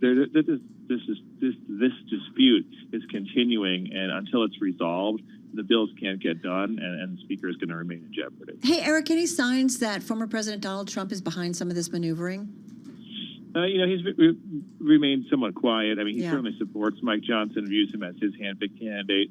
If listeners will remember, Tom Emmer, the current whip, had the nomination to run for speaker, and Trump came out and bashed him basically on social media, and Emmer withdrew within 4 hours, and Mike Johnson emerged. So I think Trump is so far sticking with him. Mike Johnson formally, vocally, publicly endorsed Trump for president. Today we have a story on the Bloomberg terminal about that. Although he had obviously been supportive of Trump before, he hadn't said so as speaker. So certainly there's an alignment there, and I'm not seeing Trump out there attacking the speaker for this move. All right. Well, speaking of attacking, there are a couple things Fight going Club on on today Capitol Hill. in Capitol Hill that I got to ask you about, Eric. The first one is former Speaker McCarthy bumping into Representative Tim Burchett, a hardliner from Tennessee. It was unclear if the collision was accidental, but it quickly turned heated as McCarthy walked away. And then the one I think that you're referring to, Carol, is Senator Mark Wayne Mullen, Republican from Oklahoma, came close to actually a physical altercation with Sean O'Brien, the general president of the International Brotherhood of Teamsters, during a hearing. I listened to it, and it was like you could hear Senator Bernie Sanders, kind of breaking up a potential fight here. Eric, what's going on Capitol Hill today? I think there is sort of a slide in decorum here. One of the things Democrats were saying, today is that, they would they want to vote for the speaker's plan, but there's just a lack of trust. They don't really believe his word that he's going to, bring up these bills and resolve the fiscal spending in a compromised, bipartisan way. That's just part of it. Since my time here, 16 years or so on Capitol, you see a definite slide in decorum and a rise of these social media personalities and so forth. But with the McCarthy incident, Tim Burchett is one of the people who helped oust McCarthy. He accused the former speaker of assaulting him, on purpose. So that's one incident. And Mark Wayne Mullen and the union president have had a history of taunting each other on social media, and that almost led to a physical altercation. But things come in waves. We're reminded that years ago there was a caning on the House floor. There was even the steps that I walk regularly outside the House of Representatives is bloodstained from where a reporter shot and killed a former congressman, lobbyist. So there's been violence in the Capitol before, and unfortunately, we may be turning a little bit more toward that direction. Right? That's unfortunate. I mean, that's history, right? And we want to keep that behind us. But I don't know. Yeah. I'm not trying to editorialize here. It's just, these are members we elect. These are members of Congress. So. Yeah, exactly. And you expect there's like a kind of code of conduct. Decorum. Speaking of codes of conduct. Yeah, decorum, I think is how Senator Sanders put it. All right, Eric Wasson, thank you so much. Congressional reporter at Bloomberg News, joining us on the phone from Washington, D.C. Hey, let's stay in Washington, D.C. and get a check on the latest world and national news. We got Nancy Lyons in the Bloomberg 99.1 newsroom there. Hey, Nance. Thanks, Tim. Israel's assertion that a Hamas command center is under a key Gaza medical complex is now being confirmed by the United States. The Biden administration says it has intelligence that confirms Iran-backed militant groups are using hospitals, including the Al-Shifa facility in Gaza, to conceal and support their military operations. This is National Security Council spokesman John Kirby. Hamas and the Palestinian Islamic Jihad, PIJ, members operate a command and control node from Al-Shifa in Gaza City. They have stored weapons there, and they're prepared to respond to an Israeli military operation against that facility. Kirby says despite the presence of Hamas in the hospital, the U.S. does not support striking hospitals from the air or seeing a firefight among helpless sick people. President Biden and Chinese President Xi Jinping will meet tomorrow for the first time in a year, and President Biden is hoping for constructive talks. We're not trying to decouple from China, but what we're trying to do is change the relationship for the better. Biden says Xi needs to ease the criteria for U.S. companies to invest in China and not require those companies to turn over their trade secrets. New consumer price numbers show inflation is cooling. The Labor Department says the consumer price index was flat in October, while most economists expected a slight rise. The core CPI, which excludes food and energy, rose 0.2% for the month. It increased 3.2% from a year ago, which is also less than expected. Today, the nearly 160,000 members of SAG-AFTRA have begun voting on the terms of a tentative new 3-year contract. The tentative deal reached last Wednesday ended the actors' 118-day strike against the major Hollywood studios. Global news 24 hours a day and whenever you want it with Bloomberg News Now. I'm Nancy Lyons.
markets, headlines, and breaking news 24 hours a day at Bloomberg.com, on Bloomberg Television, and the Bloomberg Business app. This is a Bloomberg Business Flash.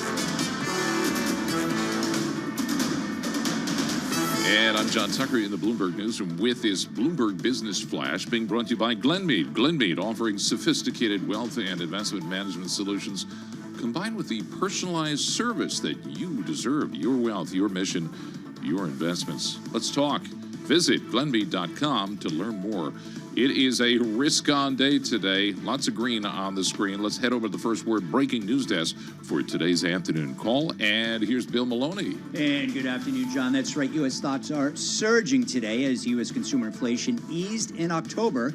Dow's currently up 550 points. S&P's gained 95. NASDAQ is higher by 2.6%, while the Russell 2000 soared by 5%. The U.S. 10-year yield plunged to 4.44%. Gold climbed 16. Oil is little changed, but Bitcoin sunk by 3%. Among the main 11 S&P sectors, all were trading in the green, led by gains in real estate, utilities, and consumer discretionary. Leaders to the upside in the Dow, Home Depot, and Goldman Sachs. Modest losses in UNH and Merck. After earnings, Home Depot rose 6%, traded back above its 200-day moving average. And in deal news, Glencore is buying a majority stake in Teck's coal unit for $6.93 billion. Wrapping things up, NVIDIA rose for a 10th day, the longest winning streak since 2016.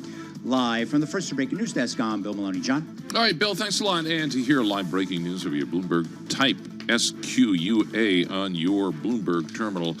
I should note in the belly of the curve, the 5-year yield falling 25 basis points. It's all about the belly. On the, don't look at me that way. Not your belly. SPX, you know, I got to say, I just did a graph plot last, whatever. Yeah. The high was January 3rd of 2022, 47.96. So we're just 3 percentage points away from that. That's the indicator I look at, because that's when I was actually had some money. Still some ways to go. Huh? Okay, thank you. You're welcome. I hope that was helpful for you, Tim. It's very helpful. Taking notes, John. Taking notes, always. That is John Tucker. I'm driving in my car. I turn on the radio. Yeah, how about you let me drive? Oh, no. Who's gonna drive you home? Honey, please, I'll do the driving. Drive on. Excuse me, I want to drive. It's the question that drives us. This is the Drive to the Close. That's funky music. We'll drive up till the dawn. On Bloomberg Radio. All right, everybody, just about 17 minutes away from quite a rally on Wall Street. Haven't seen this in some time. We've also seen, as John just broke down the numbers, quite a drop back in U.S. Treasury yields all along the curve. But we are pretty much just off our highs of this session, so just backing off a little bit. But nonetheless, really, we've held on to these gains really throughout the day, Tim. Yeah, curious what Dan Griffith, Senior Vice President and Director of Wealth Strategy at Huntington Private Bank, has to say about all this. Dan is here in our Bloomberg Interactive Brokers studio. I want to get to the survey that you did in just a few minutes, Dan. But first of all, give us an idea of where you're thinking about inflation going, if you think the Fed is done after today's print, because this is kind of a monster rally that we're seeing. It's a great day, and I am glad to be here. Unless you're short the market, it's not such a great day. That's true. I'm sure there's always a few losers out there, right? But I think for the most part, this is going to be good news for a lot of people out there, and we're glad to celebrate with the people who are good to be there and seeing good news. We hear a lot of good news, as we'll mention in a little bit, from our clients, but we think that inflationary trends, are starting to moderate. I think we got some great news earlier this week that demonstrates that that'll be the case. And a lot of the conversations we're having with real business owners and our clients demonstrate the fact that they're starting to feel a little bit better about that. So we think through the end of this year. Feeling better about what? Inflationary trends? That's correct. We're way down from where we were a year ago. Significantly so. Yeah, I think one of the other things that we're experiencing is this phenomenon that a lot of people haven't yet experienced some of what's the consequences of the rate hikes. If you haven't bought a new car in the last 2 years or a new house in the last 2 years, if you haven't carried credit card debt in the last 2 years, then really this inflationary thing is just a headline as opposed to something that's hit your pocketbook. Now we're starting to see that happen. That's 0.0001% of the population. Right. That you're exactly right. You're right. So I think we're seeing now many more people are starting to say, hey, I'm seeing a change. change because I've had to move or buy a new car and go from there. And I think that's why we think inflation will start to decrease. Your business clients, are they talking recession? Ken Griffin of Citadel thinks it's a second quarter 2024 thing. We're at about 55% risk of recession in 2024. I will say that... Is that high or a lot for you guys? Or what? It's actually been pretty consistent. We think it's about 50-50 broadly. We were there all last year, and I think the market was out ahead of us and kind of came back to where we were. A part of what we're experiencing is when we talk to our clients themselves, we say, how do you feel? What does it look like? 60% of our clients that we recently surveyed said, we actually feel like we're going to have a better year next year. More than 60% of them said that 2023 was a better year than they've had in a very long time. These are small business clients? That's right. Yeah, small business and middle market clients.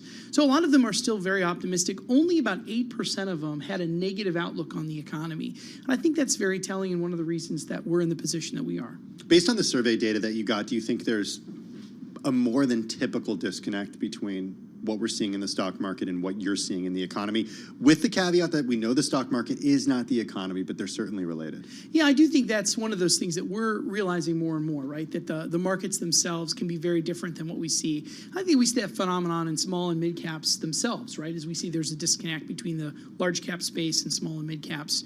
But I think the nimbleness of the middle market client, the ability for small businesses to kind of adjust to supply chain disruption, a lot of them being able to turn around and say, hey, we're going to go ahead and adjust and make evolutionary changes, it's panned out. And as a result, I think we're going to end up with an economy that's a lot stronger, especially in that middle market space. All right, having said that, a client comes in and has some money to put to work. One of the names that you like is ExxonMobil. We know they did the mid-October deal buying Pioneer Natural Resources, shale oil play. We get it.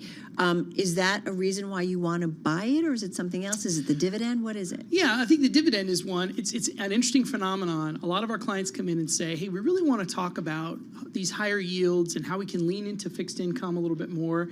And then they realize, well, if I'm giving up the opportunity for some upside and I'm giving up some really potentially beneficial dividends, and Exxon's a great example of that, right, where they can still catch some upside. I think because of their miss earlier, a lot of clients kind of feel like they're on sale a little bit, and so they're happy to get the large dividend and happy to get potentially a little bit of something on sale, and that's one of the things that they're excited about. They're a leader in the Permian Basin. I think the consolidations that they've done are going to be very beneficial from a growth standpoint as well. Well, I don't want to say speaking of on sale, because that's absolutely not what's happening with Microsoft today. Yeah. Oh, that's right. Another record high for the company, up 54% so far this year. It was last week that it hit an all-time high as well, Carol. Yeah. What are you thinking when it comes to Microsoft? Do you think there's still room to run? We do, and it's kind of funny. I mean, some of these names like Exxon and Microsoft, they're names that people have thrown around a lot, and they've done really well. But we think, again, Microsoft has done a lot, and there's still upside. The work that they've done in the cloud computing area is one that we think there's still room to run there too. And obviously their growth in the gaming area is one that we're also following. So I know how much people at my house play certain games like Minecraft. If they figure out a way to monetize that, and I hope that's after my kids are gone, that could be a definite I mean, but actually, serious question though. Are your kids, do you think they're going to go from Minecraft to Xbox games that do cost money and have all the in-game purchases? Not if I can help it, but yes. But does it seem there like is kind a of risk of that. Like yes, there's a gateway there? I think for sure, yeah. And obviously, there are ways that they can figure out how to monetize that, even if it's not purely fun kind of games. I'm sure that there'll be creative ways to look at that. Yeah, you're fine. Minecraft's educational. John, you're a Minecraft master, aren't you? No, of course not. Don't let your kids do video games. That is my advice to you. Listen, I've always Don't go down that path.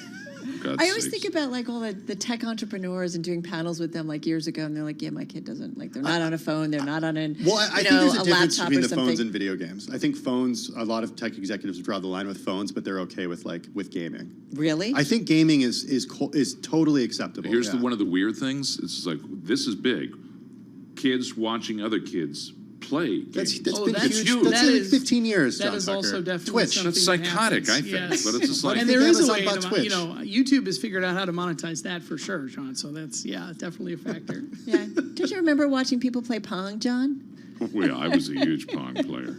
I'm still Poker? Poker? No, just Pong. Pong. I said. You're still playing Pong. Space Invaders. Oh my God. Always get some perspective. Dan Griffith, thank you so much. Thank you all. Nice to have you in studio. Senior Vice President and Director of Wealth Strategy at Huntington Private Bank here, as we said, in our Bloomberg Interactive Broker studio. Holding out to gains, you've got 2% higher on the S&P 500, up about 1.5% on the Dow, and the NASDAQ really leading the way, up 2.5%. Countdown to the close, Beyond the Bell, coming your way in just a moment.